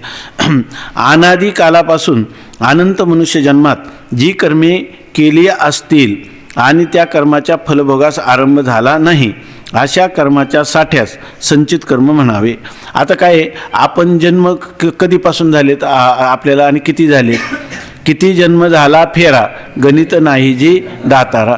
बरं, पहिला जन्म कधीपासून झाला हे सुद्धा सांगता येत नाही. त्याच्या आधीचा दुसरा जन्म त्या जन्माला कारण आहे, त्याच्या आधीचा ह्या जन्माला कारण आहे, आहे की नाही, असं आपल्याला सांगता येतं की नाही. मग ही जन्म मरण परंपरा आपल्या पाठीमागे कधीपासून आहे? अनादी कालापासून आहे. तर आणि अनादी कालापासून आपण कोणकोणत्या योनीत किती जन्म घेतले असतील याचा पण सांग. म्हणजे अनादी कालापासून आणि अनंत अशा पुन्हा मनुष्य जन्मात जी कर्मे केली असतात. अनादी कालापासून अनंत देह धारण केले, मग अनंत देहामध्ये जे काही आपल्याला पाप पुण्य घडली तर त्या सगळे पाप पुण्याचा फलभोग होईल का नाही आपल्याला? अनंत जन्मात जेवढी आपल्याकडून कर्म घडली, बरोबर आहे ना, त्या कर्माचा फलाचा भोग आपल्याला होईल की नाही? होईल, आहे की नाही. आपल्याला कधी डुकराचा जन्म आला, कधी वृक्षाचा जन्म आला, कधी गाढवाचा जन्म आला, त्याच्यामध्ये आपल्याकडून अनेक निषिद्ध कर्म घडली, ती सगळी पापं आपल्याला भोगावी लागतील, आहे की नाही. मला वाटलं का मनुष्य जन्मातच फक्त आहे. अहो केले होते याची जन्मे, या मनुष्य शरीरात जर असेल तेवढंच आहे. या गाढवांसाठी कधी तुम्हाला कुठं वेद वगैरे वाचायचं प्रायश्चित्त घेताना गाढव कधी दिसलं का? बरं, लोक तरी मोठे वैदिक पंडित असले तरी त्या गाढवाला म्हणतात की अहो याला प्रायश्चित्त घेतलं नाही, याला वाळीत टाका, याला पाप कळत नाही, पुण्य कळत नाही. ज्याला कळत नाही तो त्याचा अधिकारी सुद्धा नाही. बुद्धी ज्ञानम ही तेषाम अधिको विशेषा. हे आहार निद्रा भयमैथुनंच सामान्यमेतत् पशुवीरनराणाम ज्ञानम ही तेषाम अधिको विशेषा. वेद कर्माचं विधान, उपासनेचं विधान, जीव ब्रह्मैक्य ज्ञान हे सर्व कोणासाठी सांगतो? मनुष्यासाठी. ह्या तिर्यक योनी जे आहेत पशुपक्षात यांच्यासाठी आहे का? नरकातल्या लोकांना काय आहे का? पुन्हा नरकातल्या लोकांना काय पुन्हा सांगतंय काय तुम्हाला काही पाप पुण्याचा विचार? देवांना तरी सांगतंय का? नाही. आपण मागं पाहिलं देव शरीरसुद्धा काय पुण्याची आहेत का? पाप पण आहे त्याच्यात थोडं आहे, त्याच्यातही त्यांना थोडी सुखदुःख होतातच की नाही होतात, एवढाच विचार. पण देवांना तिथं सगळ्या प्रकारचे दिव्य भोगतात. त्यांना काही शास्त्राचे नियम आहे का तिथं पाप पुण्य? काही पाप पुण्य उत्पन्न होत नाही. इथं केलेली मनुष्य जन्मात जी पाप पुण्य त्यानुरूप त्यांना तिथं भोग होतो. पण याचा अर्थ ते नवीन पाप पुण्य देव शरीरात देखील उत्पन्न होत नाही, तिर्यक योनीमध्ये नाही. म्हणून आपण कायम लक्षात ठेवायचं, वेदाचा विचार जो आहे, वेदाचा आचार जो आहे, त्याचा अधिकारी कोण आहे? फक्त मनुष्य. आणि समजा मनुष्य जन्मामध्ये जर त्यांनी वेदाचा आचार विचार काहीच विचार केला नाही तर तो काय आहे? मनुष्य परी कुतरीती आहे की नाही? तो काय मनुष्य असला तरी मनुष्य रूपेन काय मृगाश्चरण मनुष्य रूपेन ना मनुष्य रूपेन मृगवाहश्चरंती. ते काय आहेत? पशुच आहेत. मनुष्याच्या रीतीनं ते कोण हे जगामधले पशुच आहेत. पण असं म्हणलं मग बरं आहे, पशु म्हणा म्हणजे आम्हाला वेदाचं लागणार नाही, तरी पण लागणार का? कारण का? मनुष्य का झाले आहे की नाही? मनुष्य मात्रासाठी हे आहेत. तेव्हा मनुष्याला आले तुम्ही म्हणले की बाबा वेदाचे नियम आम्ही पालन करणार नाही, तर त्याचं फल तुम्हाला भोगावंच लागेल. आणि देव शरीरात तुम्ही किती वेदाचं पालन केलं आणि तो आपला कुत्रा आहे, तो माऊलीच्या मंदिरात कीर्तनाला बसतो, आता तो त्याला पुण्य उत्पन्न व्हायला पाहिजे की नाही? पण पशु शरीरात त्याला अधिकारच नाही बिचारायला. त्याला ते काय म्हणणार? तो जरी मरण पावला आणि तिथं गेला, तो म्हणायला लागला की अहो मी कीर्तन ऐकली, हे सगळं केलं, तरी तुम्ही मला पुन्हा दुसऱ्या येऊन. अरे ते पुण्य जमा धरायचं नसतं, मनुष्य जन्मातलं धरायचं असतं. मनुष्य प्राणी हा त्याचा काय आहे? अधिकारी. अनादी कालात अनंत मनुष्य जन्मात जी कर्मे केली असतील, जी कर्म म्हणजे कोणती? काही कर्म जाणून बुजून केली आणि काही कृत्य जे आहे ती नजर चुकीनं प्रमादाने केली. पण प्रमादाने कर नाही तर जाणून बुजून कर, तरी सुद्धा त्याचं फल हे तुम्हाला. म्हणजे मनुष्य जन्मात कोणत्याही प्रकारची सवलत कोणत्याही मनुष्याला नाही. एकदा आला की तो काय झाला? कर्म परतंत्र. जसं त्याचं शरीर प्राप्त झालं तसं त्याला वेदाचंही पारतंत्र्य स्वीकारावं लागेल की वेद जसं म्हणेल त्याप्रमाणे. तस्मात् शास्त्रम प्रमाणन्ते असं सांगतात. अनादी कालापासून अनंत मनुष्या जन्मात जी कर्मे केली असतील आणि ज्या कर्माच्या फलभोगास आरंभ झाला नाही. आता कर्म तर केलेली आहेत, परंतु त्या कर्माचं फलभोग अजून त्याला प्राप्त झाला नाही. मग ती सगळी कर्म कुठंतरी संचित म्हणजे साठवून राहतात. कर्म आहेत त्याच्याबरोबर, पण ती कर्म अजून फल देण्याला सन्मुख झाली नाहीत. अशी जेवढी कर्म असतील त्यांना म्हणायचं संचित कर्म. संचित म्हणजे संचय म्हणजे साठा. ती कर्म साठवून राहिलेली, अजून ती फल देण्याला सन्मुख झालेली नाहीत. अशी जी कर्म मनुष्य जन्मात अनादी कालापासून अनंत जन्मात आपलं अनादी कालापासून अनंत जन्मात मनुष्याने केलेली जी कर्म की ज्या कर्माच्या फलभोगाला आरंभ झाला नाही, त्या सर्व कर्मांना संचित कर्म असं म्हणतात. त्या संचितातून ज्या कर्माच्या फलभोगास आरंभ होऊन वर्तमान शरीर प्राप्त झाले आहे त्या कर्मसमुदायास प्रारब्ध म्हणावे. आणि आता ते जे संचित होतं त्याच्यापासून एक एक कर्माचा स्तर बाहेर निघतो आणि तो फलभोग देण्याला प्रवृत्त होतो. मग जेवढा त्या संचित कर्मातून जेवढा भाग त्या मनुष्य जन्मामध्ये फल देण्याला प्रवृत्त झालेला आहे त्या सगळ्या कर्मांना काय म्हणायचं? जी कर्म फल देण्याला सन्मुख झाली, जी साठून राहिली त्याला म्हणायचं संचित. आणि त्या संचित कर्मातून जेवढा भाग तुम्हाला भोगण्यासाठी आला त्याला काय म्हणायचं? प्रारब्ध कर्म. त्या कर्म समुदायास प्रारब्ध म्हणावे. म्हणजे संचितातून कर्माच्या फलभोगाला आरंभ झाला आहे आणि आरंभ झाला म्हणूनच ते भोग व्हायचा, म्हणूनच हे शरीर प्राप्त झालं, वर्तमान शरीर त्याच्यामुळेच प्राप्त झालं. तेवढ्या सगळ्या कर्मांचा जो समूह त्याला प्रारब्ध कर्म असं म्हणावं. आता प्रकर्षे करून ज्याच्या फलभोगास आरंभ ते प्रारब्ध. प्रारब्ध शब्दाची उत्पत्ती दिली. प्रकर्षेनं आरब्ध हा इथे प्रारब्ध. जे या ठिकाणी प्रकर्षे करून म्हणजे आधिक्याने जे फलभोग द्यायला ज्याने आरंभ केलेला आहे, ऐक नाही फलभोग, ते कर्म आता झोपलेलं नाही. झोपलेलं नाही म्हणजे आपण झोपलो नसेल तर त्या ठिकाणी ते कळणार. प्रकर्षे करून ज्याच्या फलभोगास आरंभ झाला ते प्रारब्ध कर्म. प्रारब्ध कर्मात एकच शरीर प्राप्त होते असा नियम नाही. आता वर्तमान शरीर असं म्हटलंय ना, मग तुम्ही काय म्हणाल वर्तमान शरीरात तेवढं ते प्रारब्ध कर्म भोगून संपेल असं नाही.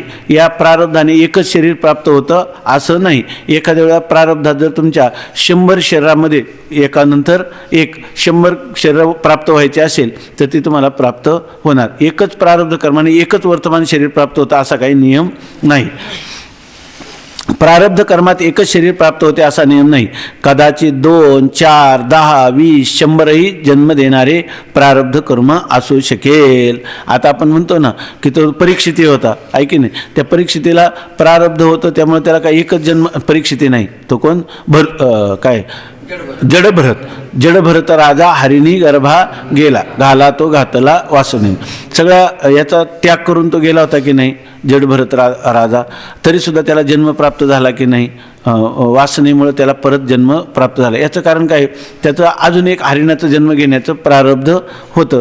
किंवा असं भागवतामध्ये पाहिलं तर त्या ठिकाणी हरिणाचा जन्म झाला, त्या हरणाच्या जन्मात तो एकाग्रतेमध्ये राहू लागला आणि पुढच्या जन्मामध्ये त्यांनी काय केलं, परिपूर्ण वैराग्य धारण करून तो मुक्त झाला. म्हणजे याचा अर्थ त्याचं प्रारब्ध कर्म जे आहे ते प्रारब्ध कर्म कोणाचं 1 जन्माचं असेल, कोणाचं 2 जन्माचं असेल, कोणाचं 3 जन्माचं असेल. शुको वामदेव वा, त्यामध्ये वामदेवाचं कसं होतं, आईच्या गर्भातच त्याला ज्ञान झालं, पण ते एका शरीराचं प्रारब्ध, एका जन्माचं प्रारब्ध होतंच. जडभरताचं 2 जन्माचं प्रारब्ध जडभरताचं 3 जन्माचं प्रारब्ध होतं. आणि काय 2 जन्माचं कोणाचं प्रारब्ध सांगितलेलं आहे, एक जन्माचं वामदेवाचं होतं. जडभरताचं भरतस्य त्रिजन्म बी, भरताचं काय होतं 3 जन्माचं प्रारब्ध होतं, असे पुराणात वर्णन आलेले आहेत. त्यामुळे असं म्हणता येत नाही का प्रारब्ध कर्माने एकच शरीर प्राप्त होतं असा नियम करता येत नाही. कदाचित 2, 4, 10 जर 1 होतं, 2 होऊ शकतो, 4 होऊ शकतो, तर 100 होतील की नाही, 100 जन्म प्रारब्ध कर्मात असू शकतील. त्याच्यात बराच विचार आहे की काही लोक म्हणतात की मग त्याला संचितातच का टाकू नये, त्यावेळेला प्रारब्धातच का टाकायचा, असा एक विचार आहे. त्याच्यासाठी त्यांना सिद्धांतच वेगळ्या प्रकाराने सांगितलं आहे. ज्या जन्मात मोक्ष होतं ना तोच शेवटचा जन्म, शेवटच्या जन्मातच ज्ञान होतं. ज्ञान झाल्यावरही जर पुन्हा जन्म होत असेल तर मग ज्ञानाचं महत्त्वच राहणार नाही ना. म्हणून ज्ञान हे कुठं होतं, स्वामी महाराज सांगायचे सगळ्यात ज्ञान हे शेवटच्याच जन्मात होतं असं माना, म्हणजे ही खटखट राहणार नाही.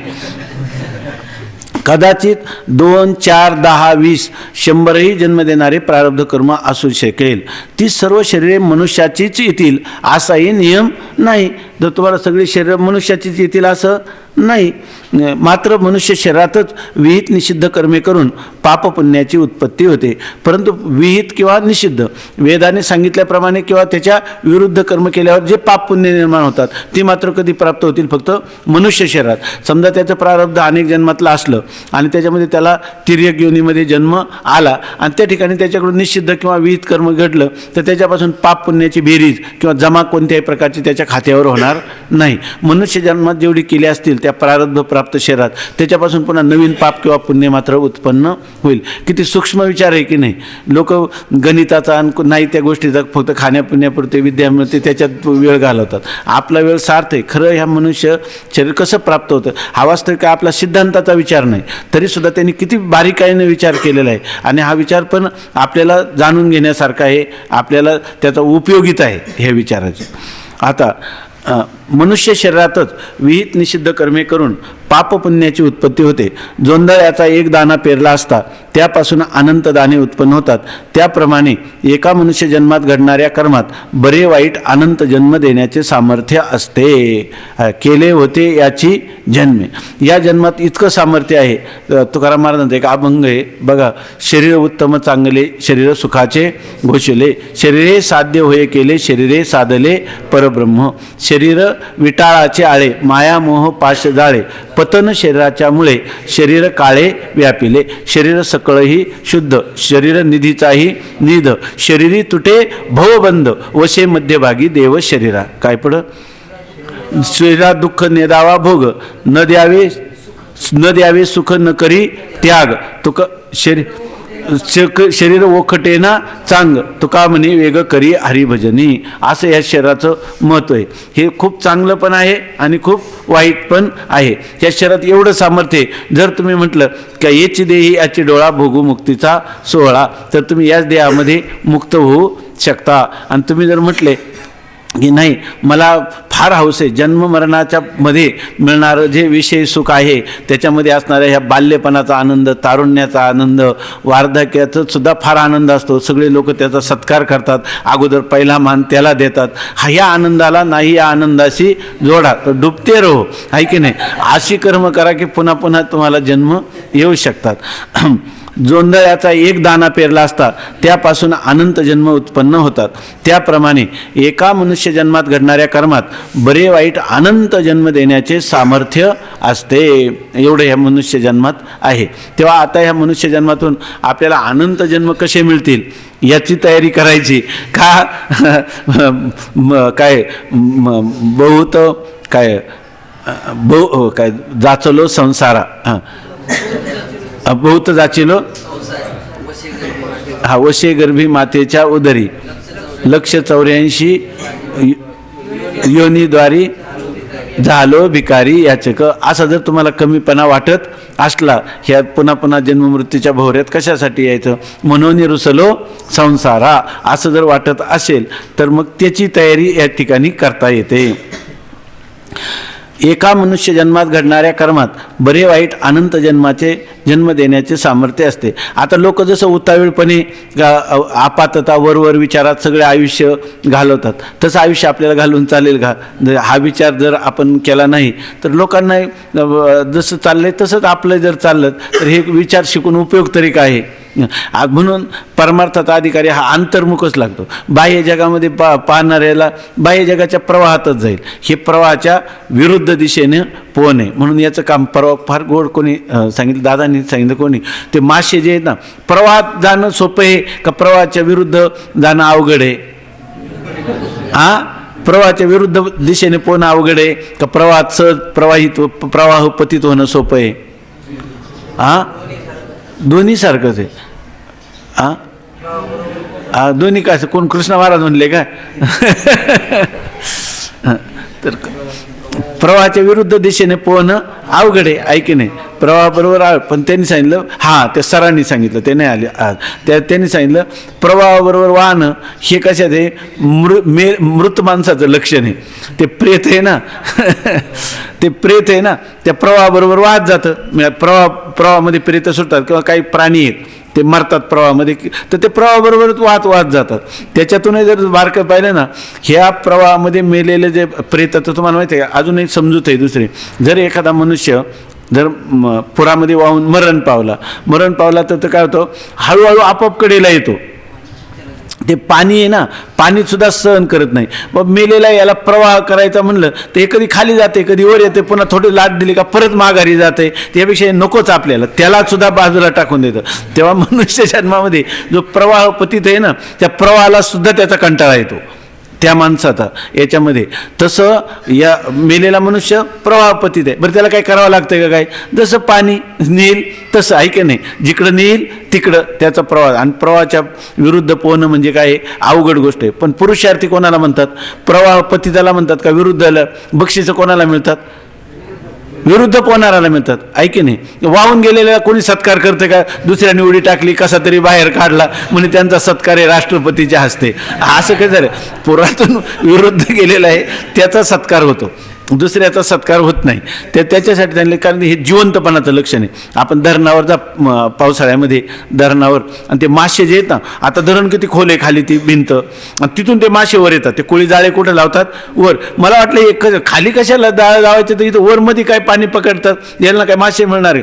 मध्ये ते पाणी जे वर उडतात ना, ते मासे ते पकडतात ते याच्यामध्ये. तर मासा किती प्राणी, एवढा प्राणी, पण तो प्रवाहाच्या नाही, धबधब्याच्या विरुद्ध दिशेने पोहतो, आहे की नाही, धबधब्याच्या विरुद्ध दिशेने जातो. म्हणून आपल्याला प्रवाहपतीत होऊन चालणार नाही. आता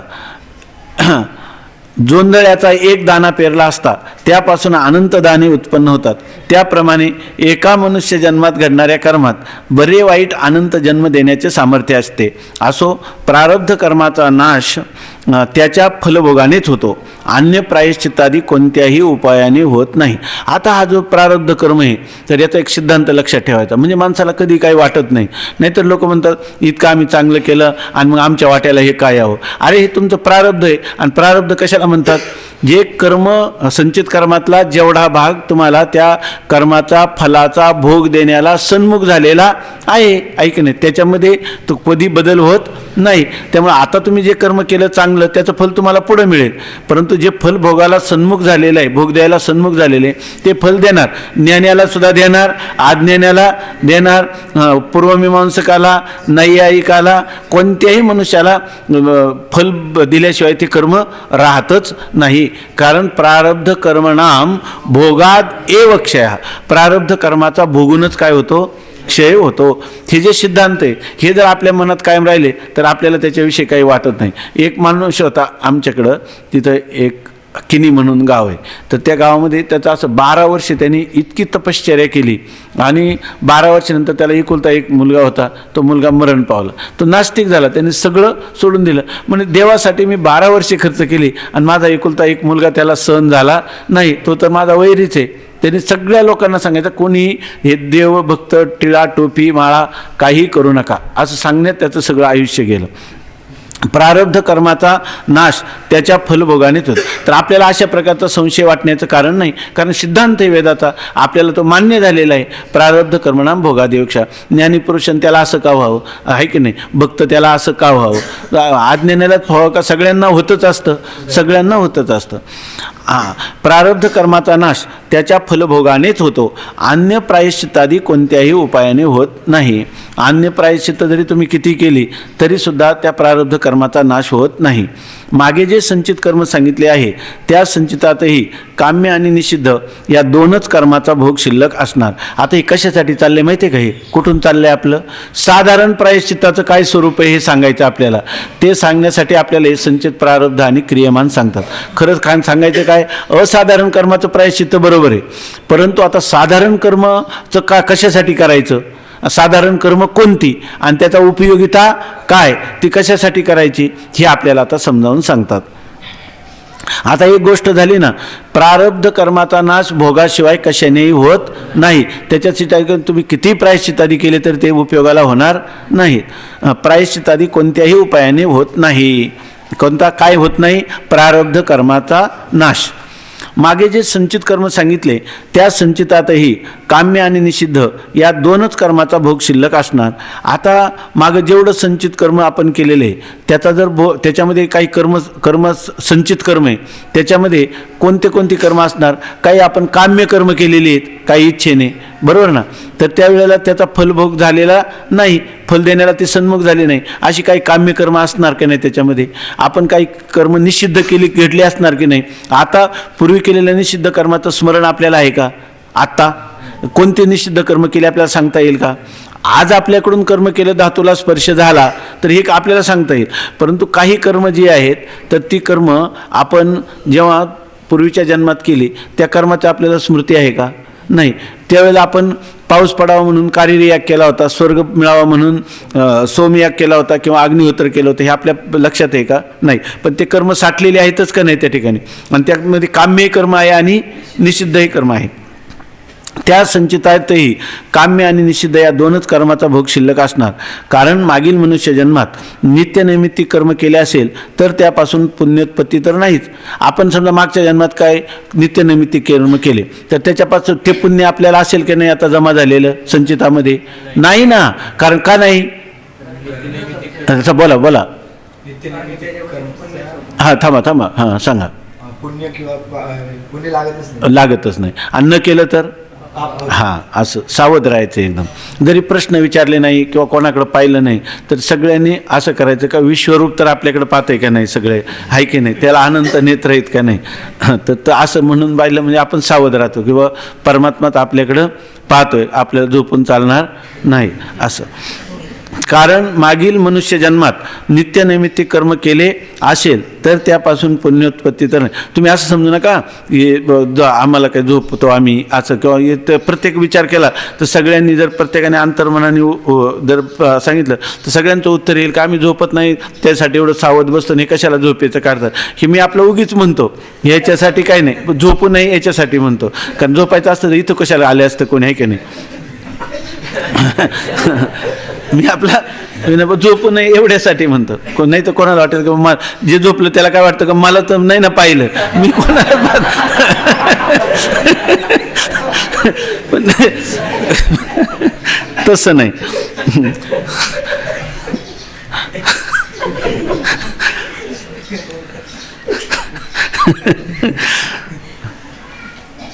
प्रारब्ध कर्माचा नाश त्याच्या फलभोगानेच होतो. अन्य प्रायश्चितादी कोणत्याही उपायाने होत नाही.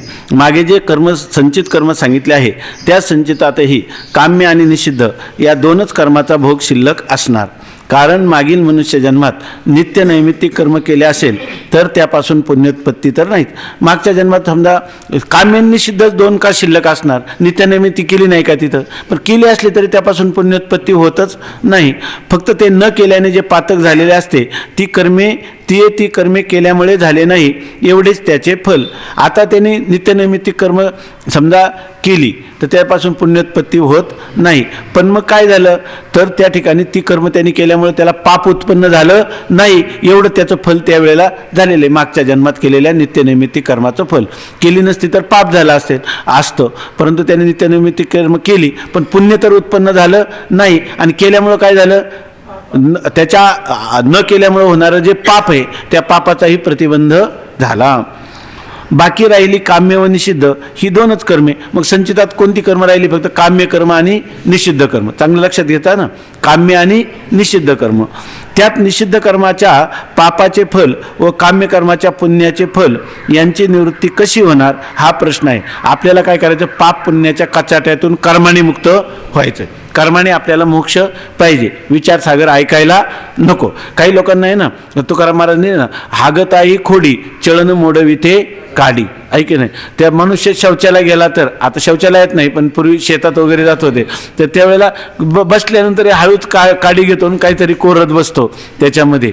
तर याच्यामध्ये काय उपयोग आहे का त्याचा पण माणसाला सवय आहे त्याच्यामध्ये स्वाभाविकपणे तो कर्म करत राहतो. तेव्हा या ठिकाणी सांगतात निषिद्ध कर्माच्या पापाचे मनुष्याने एक तर निषिद्ध कर्म केला असेल किंवा काम्य कर्म केला असेल. निषिद्ध कर्माच्या पापाचे फल व काम्य कर्माच्या पुण्याचे फल याची निवृत्ती कशी होणार. आता त्याला दोनच चिंता लागली. निषिद्ध कर्म केल्यामुळे जे झालेलं पाप आहे की नाही त्याची एक निवृत्ती व्हायला पाहिजे आणि काम्य कर्म शास्त्राप्रमाणे केलेलं आहे ना त्याच्यापासून उत्पन्न होणारं जे पुण्य ते पुण्यरूपी फल त्याची निवृत्ती व्हायला पाहिजे. तेव्हा काम्य आणि निषिद्ध कर्माची जर मनुष्याची निवृत्ती झाली तर तो मोकळा होईल अर्थात तो मुक्त होईल. आणि काय केलं त्यांनी कर्म केलं आहे की नाही. तत्त्वज्ञानापेक्षा असं कर्म करण्यात बरं वाटतं. आमचे विठ्ठल महाराज आहे त्यांना पाठाला बसायचं म्हणजे सर्वात मोठी शिक्षा वाटते. तुम्ही सांगा की आता हॉस्पिटलला जायचं आहे ते आमच्या ठिकाणी जायचं आहे तर ते लगेच पायाला बोहरा बांधल्यासारखं लगेच जायला तयार होतात ताबडतोब. कारण ते क्रिया काही ना काही केलं म्हणजे माणसाला काय वाटतं बरं वाटतं. मोकळं बसणं म्हणजे बरोबर वाटत नाही त्याच्यामध्ये. तर ते सांगतं तसं म्हणलं ते राहतील इथं आपल्याला बरे पेशंट म्हणून घेऊन जाते तर ते करणार नाही जाऊ दे. उलट त्यांना म्हणतात निष्काम कर्मयोगी आहेत असं म्हणायचं. आपल्याला काय करायचं त्यांचं काय डुबते रे आहे की नाही. आता सांगतात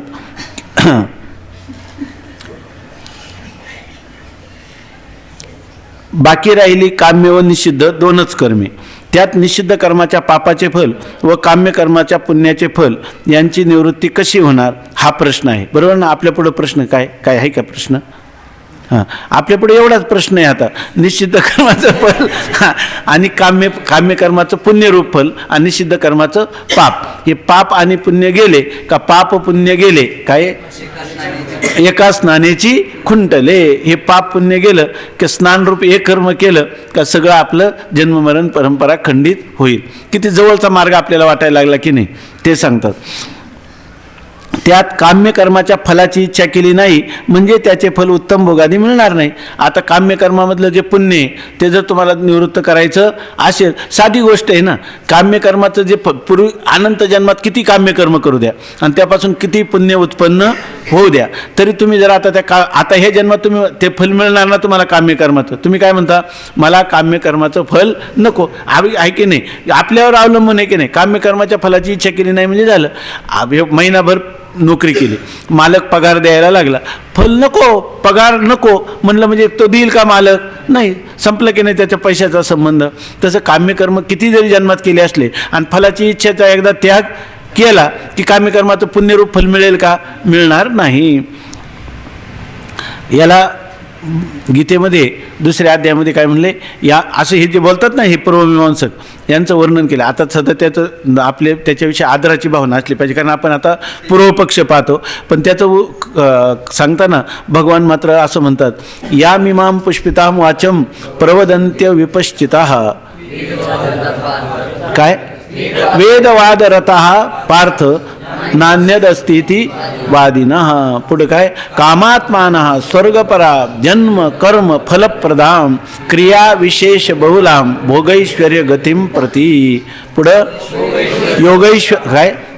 भोगैश्वर्य प्रसक्तानां तयापहृत चेतसां व्यवसायात्मिका बुद्धी समाधौ न विधीयते. तर ते सांगतात की त्यांची ते कसे मूढ आहेत असं त्यांचं वर्णन करतात.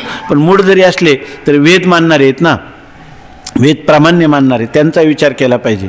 तर आता सांगतात भगवान मात्र म्हणतात पुष्पितामानी, जसं फुलावरून देतात त्याला नाही फळही, त्याला नाही सुगंध. आता नाही का नवीन नवीन फुलं येतात, किती आकर्षक आहे, त्याचे 200-200 रुपयाला ते गुच्छ करून विकतात, नाकाला लावलं तर काहीच नाही त्याच्यामध्ये. तसं हे जे विचार आहेत तर ही काय पुष्पिताम वाटणी. ते कोण, अविपश्चिता, जे बुद्धिहीन लोक आहेत किंवा जे अविद्वान लोक आहेत ते लोक हे विचार करतात. कोणतं, कर्माने मोक्ष. नाहीतर काही लोक आहे ना, जोडून या धन उत्तम व्यवहारे उदास विचारे वेच करी, याच्यामध्ये तुकाराम महाराजांनी सांगितलं की नाही, जोडून या प्रवृत्ती मार्ग सांगितला की नाही, सांगितलं. आणि त्यानेच मोक्ष आहे, कारण तुका म्हणे ह्याची आश्रमाचे फळ परमपद बळ वैराग्याचे. परमपद म्हणजे काय, मोक्ष. आणि ते मोक्ष कशाने प्राप्त होतो, कर्माने प्राप्त होतो. तुकाराम महाराजांनी कर्माने देखील मोक्ष सांगितला. तर बरं कसं आहे, तुकाराम महाराजांनी फक्त तिथं कर्माने मोक्ष एवढंच सांगितलेलं आहे. कसा मिळतो ते विचारसागरात पहा. निश्चलदासांनी सुद्धा कर्माने कसा मोक्ष मिळतो, हा निश्चलदासांनी पूर्व पक्ष गेलाय का उत्तर पक्ष, हा कर्माने मोक्ष मिळतो हा पूर्व पक्ष आहे का उत्तर पक्ष आहे, पूर्व पक्ष. म्हणून जर तुम्ही उत्तर पक्ष न करता कीर्तनातही जर अशी मान्य केली तर लोकांना काय वाटेल, हा काय आहे, सिद्धांतच आहे, ऐके नाही, पण हा काय आहे, पूर्व पक्ष. नाही तर याच्यामध्ये असं सांगितलेलं आहे असं नाही म्हणायचं. बघा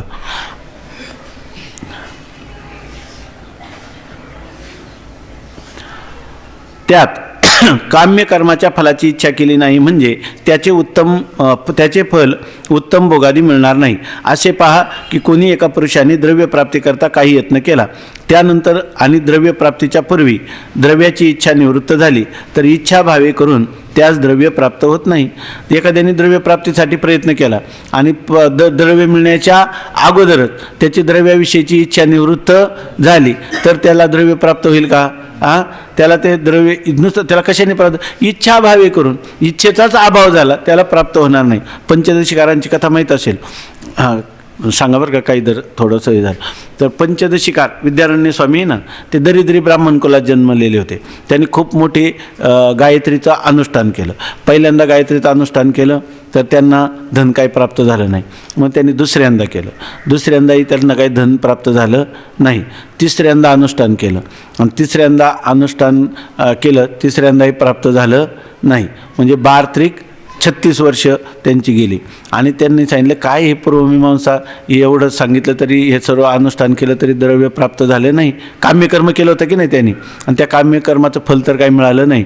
मग त्यांनी सांगितलं की सगळ्या ठिकाणी असं सांगितलं की त्यागेने की अमृतत्व मानसो, त्यागाने अमृतत्वाची प्राप्ती होते. मग आता विधीपूर्वक ब्राह्मण शरीर आहे, विधीपूर्वक सर्व कर्म परित्याग करून संन्यास घेतला. आणि संन्यास घेतला तर त्याच्यातले नारायणो भवेत, दंड मात्रेन, केवळ दंड घेतला की नरो नारायणम भवेत. आणि त्या ठिकाणी भगवत धारण केलं, दंड धारण केला, शिखासूत्राचा परित्याग केला आणि ती गायत्री जी आहे तर ती गायत्री समोर आली आणि तिनं सांगितलं की आता तुला काय पाहिजे ते माग. ते म्हणे काय पाहिजे, मला पाहिजे होती श्रीमंती. आता काय झाला, इच्छेचा अभाव. ऐक नाही, आता मला तू नकोच आहे, किती दिलं तरी मला आता गरज नाही. आता धातूला हात लावला तर काय करावं लागतं, 3 दिवसाचा उपवास करावा लागतो. तू आता मला नकोच. तर त्यांनी सांगितलं पण तू, मी शास्त्राप्रमाणे यथार्थ असं यथास्थित म्हणजे शास्त्राच्या आज्ञेप्रमाणे शास्त्रानुरूप वेदविहित कर्माचं आचरण केलं तरीसुद्धा तुम्हाला प्राप्त झाली नाही, धन प्राप्त झालं नाही.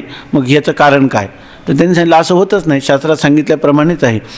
याचा अर्थ 3 अनुष्ठानात तुला प्रतिबंध होता. त्यामुळे मला काय प्रतिबंध होता, त्या गायत्रीनं दिव्यदृष्टीनं त्यांना दाखवून दिलं की पापाचे डोंगरच्या डोंगर होते आणि त्या गायत्री मंत्राचं जे अनुष्ठान करता करता त्या कर्माचं क्षालन होण्यामध्ये बरीचशी तपश्चर्या खर्च झाली आणि तो प्रतिबंध जेव्हा निवृत्त झाला तत्काल काय झाली, गायत्री प्रगट झाली. पण आता त्यांना गरजच राहिली नाही. म्हणून त्यांनी सांगितलं केवळ इच्छाभावे करून देखील त्या कर्माच्या फलाचा काय होतो, परित्याग होतो, जरी तुम्ही काम्यकर्म केलं असलं तरी.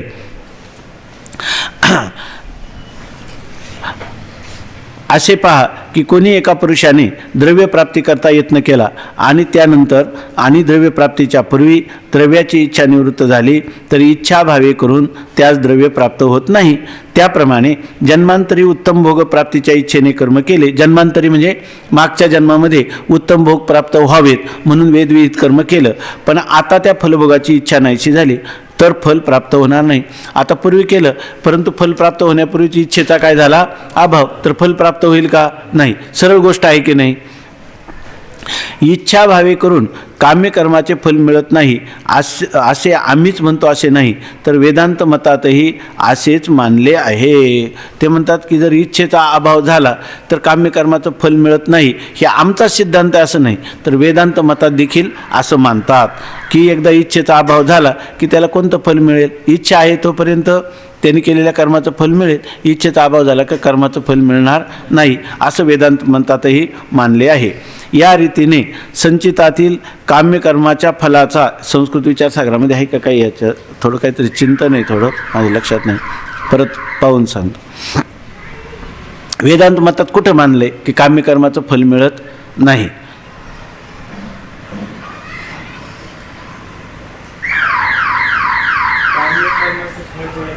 हां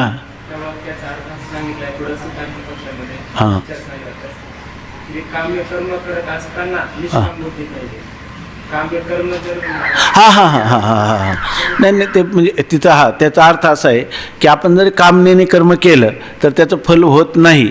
याचा अर्थ समजा अग्निहोत्र आहे, बरोबर आहे का, मी सांगतो अग्निहोत्र आहे आणि अग्निहोत्र तुम्ही स्वर्गप्राप्तीसाठी केलं, बरोबर आहे ना, आणि अग्निहोत्र जर तुम्ही निष्काम भावनेनं केलं तर निष्काम भावनेने त्या ठिकाणी तुम्हाला काम्यकर्माचं जे फल आहे ते प्राप्त होत नाही. कारण का, तर त्याच्यापासून चित्तशुद्धीरूप फल प्राप्त होतं.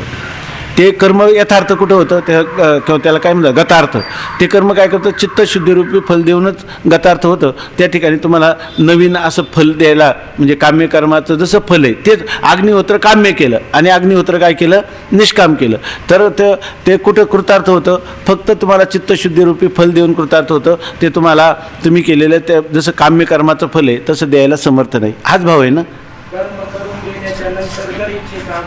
हो तर मग मात्र त्या कर्माचं फल भोगावंच लागतं. जर कर्म करण्याच्या अगोदरच इच्छेचा अभाव असेल आणि कर्म केलं, इच्छेचा अभाव आहे, निष्काम केलं, मग मात्र त्याचं फल मिळणार नाही. कर्म केलं तुम्ही त्याच्या याचं काय आहे की कर्म तुम्ही केलं पण कर्म करण्याच्या पूर्वी इच्छा नाही. आम्ही वेदविहित कर्म का करतो, तर वेदाने सांगितले म्हणून करतो. असं जर तुम्ही तेच कर्म एकच कर्म काम्य केलं तर तुम्हाला त्याचं फलभोग अपरिहार्य आहे. हा काय म्हणतो, इच्छेनं केलेलं कर्म आहे पण फल देण्याच्या पूर्वी इच्छेचा अभाव झाला तर त्याला त्या कर्माचं फल होत नाही. वेदांताच्या मताचा अर्थ असा आहे, तो म्हणतो तुमच्या वेदांत मतातही मानले, पण वेदांत मतात असं मानलेलं आहे की कर्म करण्याच्या अगोदर तुम्हाला इच्छेचा अभाव होता तरी सुद्धा तुम्ही ते कर्म केलं तर त्या कर्मापासून काम्य कर्माचं जसं फल होतं तसं होत नाही. हे म्हणजे त्याचं कोणतं फल होतं, चित्तशुद्धीरूपी फल होतं आणि त्याने ते काय होतं, ते कर्म गतार्थ होतं. म्हणजे त्याचं जे कार्य आहे ते कार्य ते साधतं, असं सांगण्याचा अभिप्राय.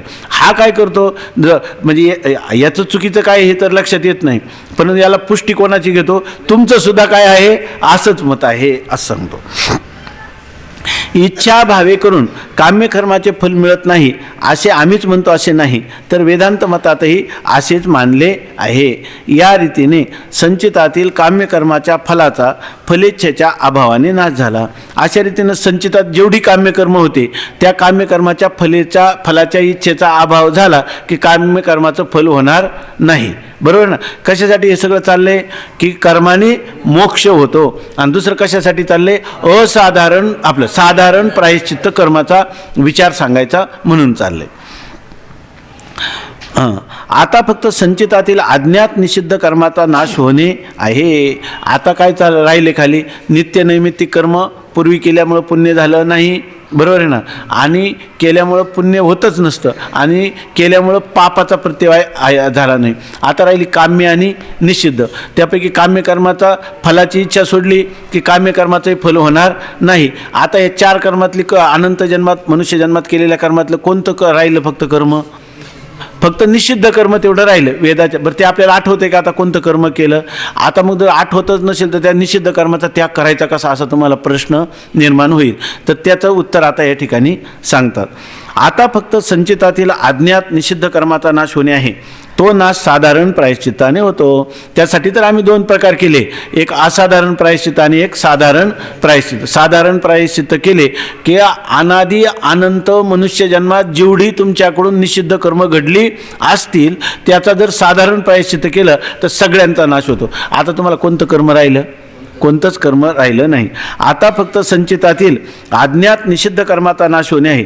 तो नाश साधारण प्रायश्चित्ताने होतो. साधारण प्रायश्चित्त घेतले म्हणजे तो नाश होतो. आता साधारण प्रायश्चित्ताचं काय स्वरूप आहे सांगतात.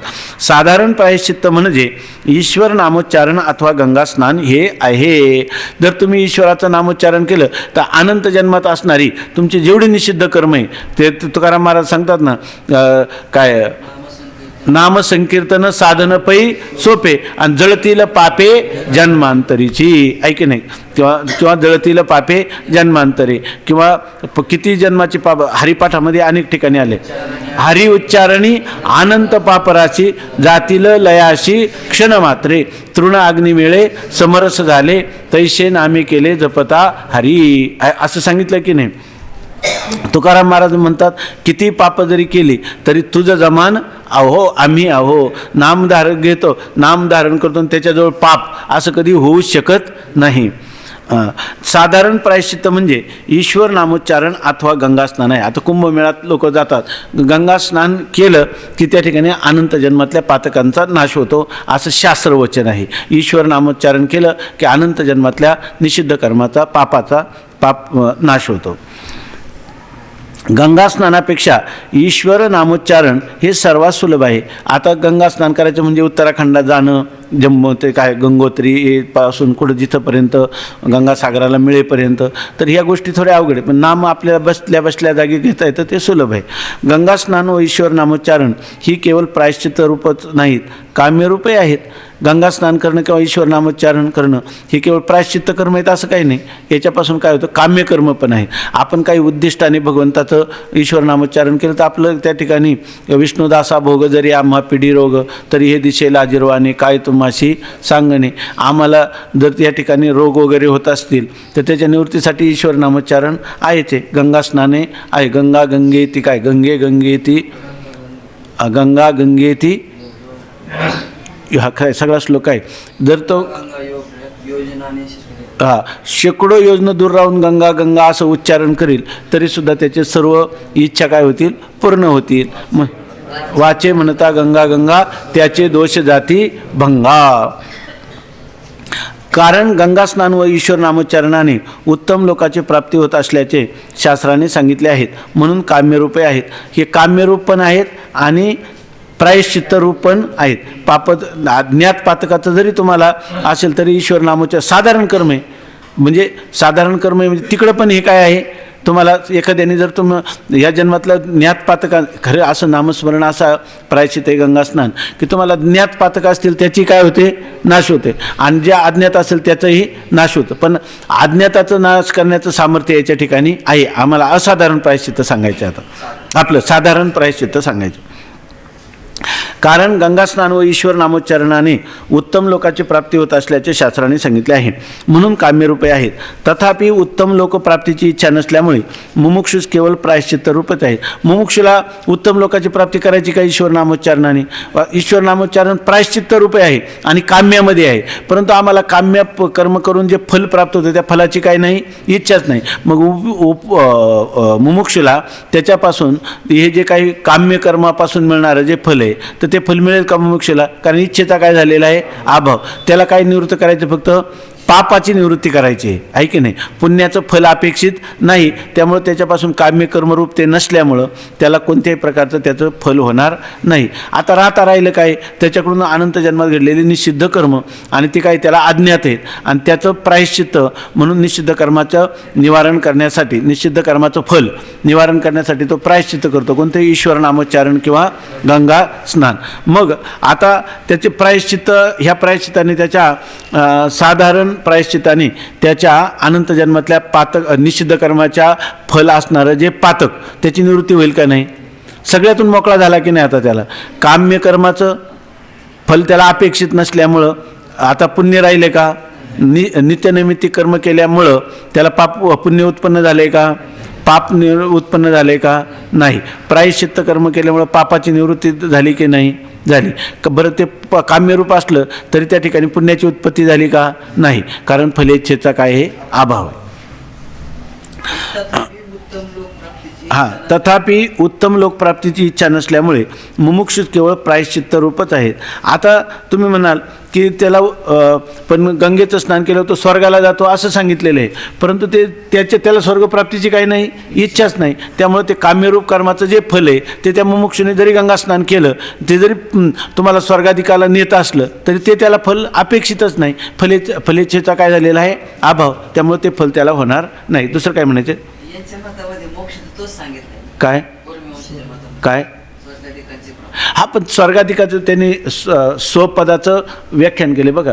तर दुःख संभिन्न असं त्यांनी सांगितलं. त्या स्वर्गाचं स्वरूप काय? ज्या ठिकाणी दुःखाचा अभाव आहे अशा प्रकारचं त्याचं स्वरूप आहे. पुण्याचं फल जे प्राप्त करायचे त्याला ते फल प्राप्तीची त्याची काही नाही इच्छाच नाही. आणि जे स्वर्ग सांगितले ते दुःख एक स्वपदास्पदम म्हणून एक त्यांची कारिका आहे, स्वर्गाचं स्वरूप सांगणारी कालिका आहे. तर त्यांनी दुःख संबंध रहित असं म्हटलेलं आहे त्याला स्वर्ग सुख असं त्याला काय फक्त नामाभिधान आहे. कारण त्यांच्या देवता जे आहेत किंवा त्या सगळ्या मंत्रात्मक अशाच प्रकारच्या देवता काल किशोरजी व्यासांनी सांगितलं ना त्याच्यामध्ये तुम्ही जे मंत्र म्हणता ना ते मंत्रच काय आहे देवता आहे. त्यामुळे ते लोकविशेष आपण जे म्हणतो ना स्वर्ग हा लोकविशेष आहे, त्यांची संकल्पना वेगळी. ईश्वर त्यांनी मानलेलाच नाही. स्वर्ग हा लोकविशेषामध्ये होणारा जो भोग आहे त्याच्या ठिकाणी फक्त कर्तृत्वाची जी भावना आहे ती भावना आहे ती कशामुळे वेद प्रामाण्यामुळे आहे आणि भोक्तृत्वाची भावना आहे ती सुद्धा वेद प्रामाण्याला अनुसरून आहे. कारण गंगास्नान व ईश्वर नामोच्चारणाने उत्तम लोकाची प्राप्ती होत असल्याचे शास्त्राने सांगितलेले आहे, म्हणून काम्यरूप आहे. तथापि उत्तम लोक प्राप्तीची इच्छा नसल्यामुळे मुमुक्षु केवळ प्रायश्चित्त रूपच आहेत. हा दुसरं जर म्हणायचं झालं तर हे जे पूर्वमीमांसक आहे हे त्याचं असं आहे बरोबर आहे. तर त्याचं त्यांना काय म्हणायचं स्वर्गाला जर मोक्ष मानत असले तर इथं ह्या मोक्षाचा का विचार करायला लागले. तर आता त्यांना काय इतक्या प्रकारची संकटात टाकलं आहे उत्तर पक्षाने तर त्याचं उत्तर देताना कारण त्यांना काय म्हणायला लागलं मोक्ष मान्यच करावा लागला ना. अधिकारी विषय संबंध हे सगळ्याची सिद्धी झाली ना आणि ही सिद्धी सगळ्यांना अपेक्षित आहे ना आणि त्यांच्या याने तर काय होत नाही. मग त्याच्या त्यांना काय करायचं काही झालं तरी काय करायचं कर्माने मोक्ष सिद्ध करायचा. म्हणून या ठिकाणी म्हणतात की जाऊ द्यायचं स्वर्ग आमचा मोक्ष जाऊ द्या, तुमचा मोक्ष जरी प्राप्त करायचा झाला तरी तो कशाने प्राप्त होतो कर्माने. आता प्रश्न येईल की याच्या ठिकाणी गंगा स्नान केलं तर प्रायश्चित्त झालं पण बरोबर काम्य पण झालं कारण तुमचे शास्त्र वचन आहेत. तर ते म्हणतात पण फलेचा इच्छेचा काय झाला अभाव झाला. ही असं तुमचं म्हणण्याचा तात्पर्य बरोबर आहे. तुमचा मोक्ष सुद्धा कशाने प्राप्त होईल कर्माने. त्यांना आपला मोक्ष सांगायचाच नाही तिथं ते वास्तविक काय स्वर्ग सुखालाच काय म्हणतात मोक्ष. तर काय दुःख संभिन्न काय असं त्या दुःख संबंधाने तो रहित आहे. त्याचं स्वरूप सांगितलेलं आहे एका कारिकेमध्ये. कारिका काय पाठ नाही. म्हणून तथापि उत्तम लोकप्राप्तीची इच्छा नसल्यामुळे मुमुक्षुस केवळ प्रायश्चित्त रूपच आहेत. सकामाला काम्यरूप व प्रायश्चित्त रूप आहेत. सकाम मनुष्य असला एखादा तर त्याला काय आहे, काम्यरूप काम्य कर्माची प्राप्ती करून देणार आहे आणि प्रायश्चित्त पण होतं, त्याच्या पापाची निष्कृती पण होते आणि पुण्य निर्माण होऊन त्याला जे इच्छित आहे त्याची प्राप्ती पण होते. सकाम पुरुषाला ती कशी आहेत, काम्य पण आहे, काम्यरूप पण आहेत आणि प्रायश्चित्त रूप पण आहेत. परंतु उत्तम लोकप्राप्तीची इच्छा नसणारा जो निष्काम पुरुष त्यास केवळ प्रायश्चित्त रूपच आहे. परंतु ज्याला उत्तम लोकाची प्राप्ती करायची त्याला झाली ती काम्यरूप आणि प्रायश्चित्त रूप. परंतु ज्याला लोकप्राप्तीची इच्छाच नाही तो निष्काम पुरुष आहे, त्याला फक्त ती काय आहेत, प्रायश्चित्त रूप आहेत. म्हणजे त्याचा काय होईल, फक्त पापाचा नाश होईल, कारण तो निष्काम आहे, त्याला काम्य कर्माची इच्छा नाही. पण पापनाशासाठी प्रायश्चित्त रूप कर्म त्याला उपयोगाचे आहेत का नाही, कोणाला, निष्काम कर्मयोग करणाऱ्या पुरुषाला. आता हे साधारण प्रायश्चित्त संचितातील सर्व अज्ञात पातकाचा नाश करते. आता काय होतं, संचितामध्ये जेवढी कर्म असतील त्या सर्व कर्माचा नाश कोण करील, हे साधारण प्रायश्चित्त करील. असाधारण प्रायश्चित्त अमुक एक पातक आपल्या हातून झाले अशा ज्ञात पातकांचा नाश करते. आता असाधारण प्रायश्चित्त आहे की जे आमकं जसं द्रव्य त्यागपूर्वक 3 दिवसाचा उपवास, हे असाधारण प्रायश्चित्त आहे की नाही, ते काय करतं, कोणाचा नाश करतं, आपल्या हातून अमुक पातक घडलं असं जे घडलं ज्ञात पातकांचा ते नाश करतं. आणि अज्ञात पातकं किती असतील सांगता येत नाही, परंतु जर त्यांचं निष्काम कर्माचरण केलं तर त्या अज्ञात पातकाचा साधारण प्रायश्चित्ताने काय होतो, नाश होतो. गंगा स्नान, ईश्वर नामोच्चारण इत्यादींनी असं सांगितलं. आता पुढं क्रियमान कर्म आणि काय, क्रियमान कर्म आपल्याला सांगणार आहेत.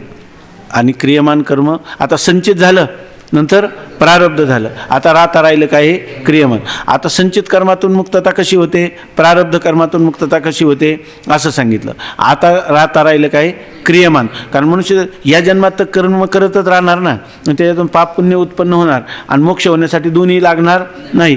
तेव्हा तुम्ही या ठिकाणी हे जे क्रियमान कर्म कशा युक्तीनं केलं म्हणजे पाप पुण्यातून तुम्ही मुक्त होता, शेवटी काय तुम्हाला मोक्ष हा कर्माने होणारच. कसा होणार त्याचं चिंतन चाललेलं आहे. पुंडलिक वरदा हरी विठ्ठल श्री ज्ञानदेव तुकाराम ज्ञानेश्वर महाराज की जय.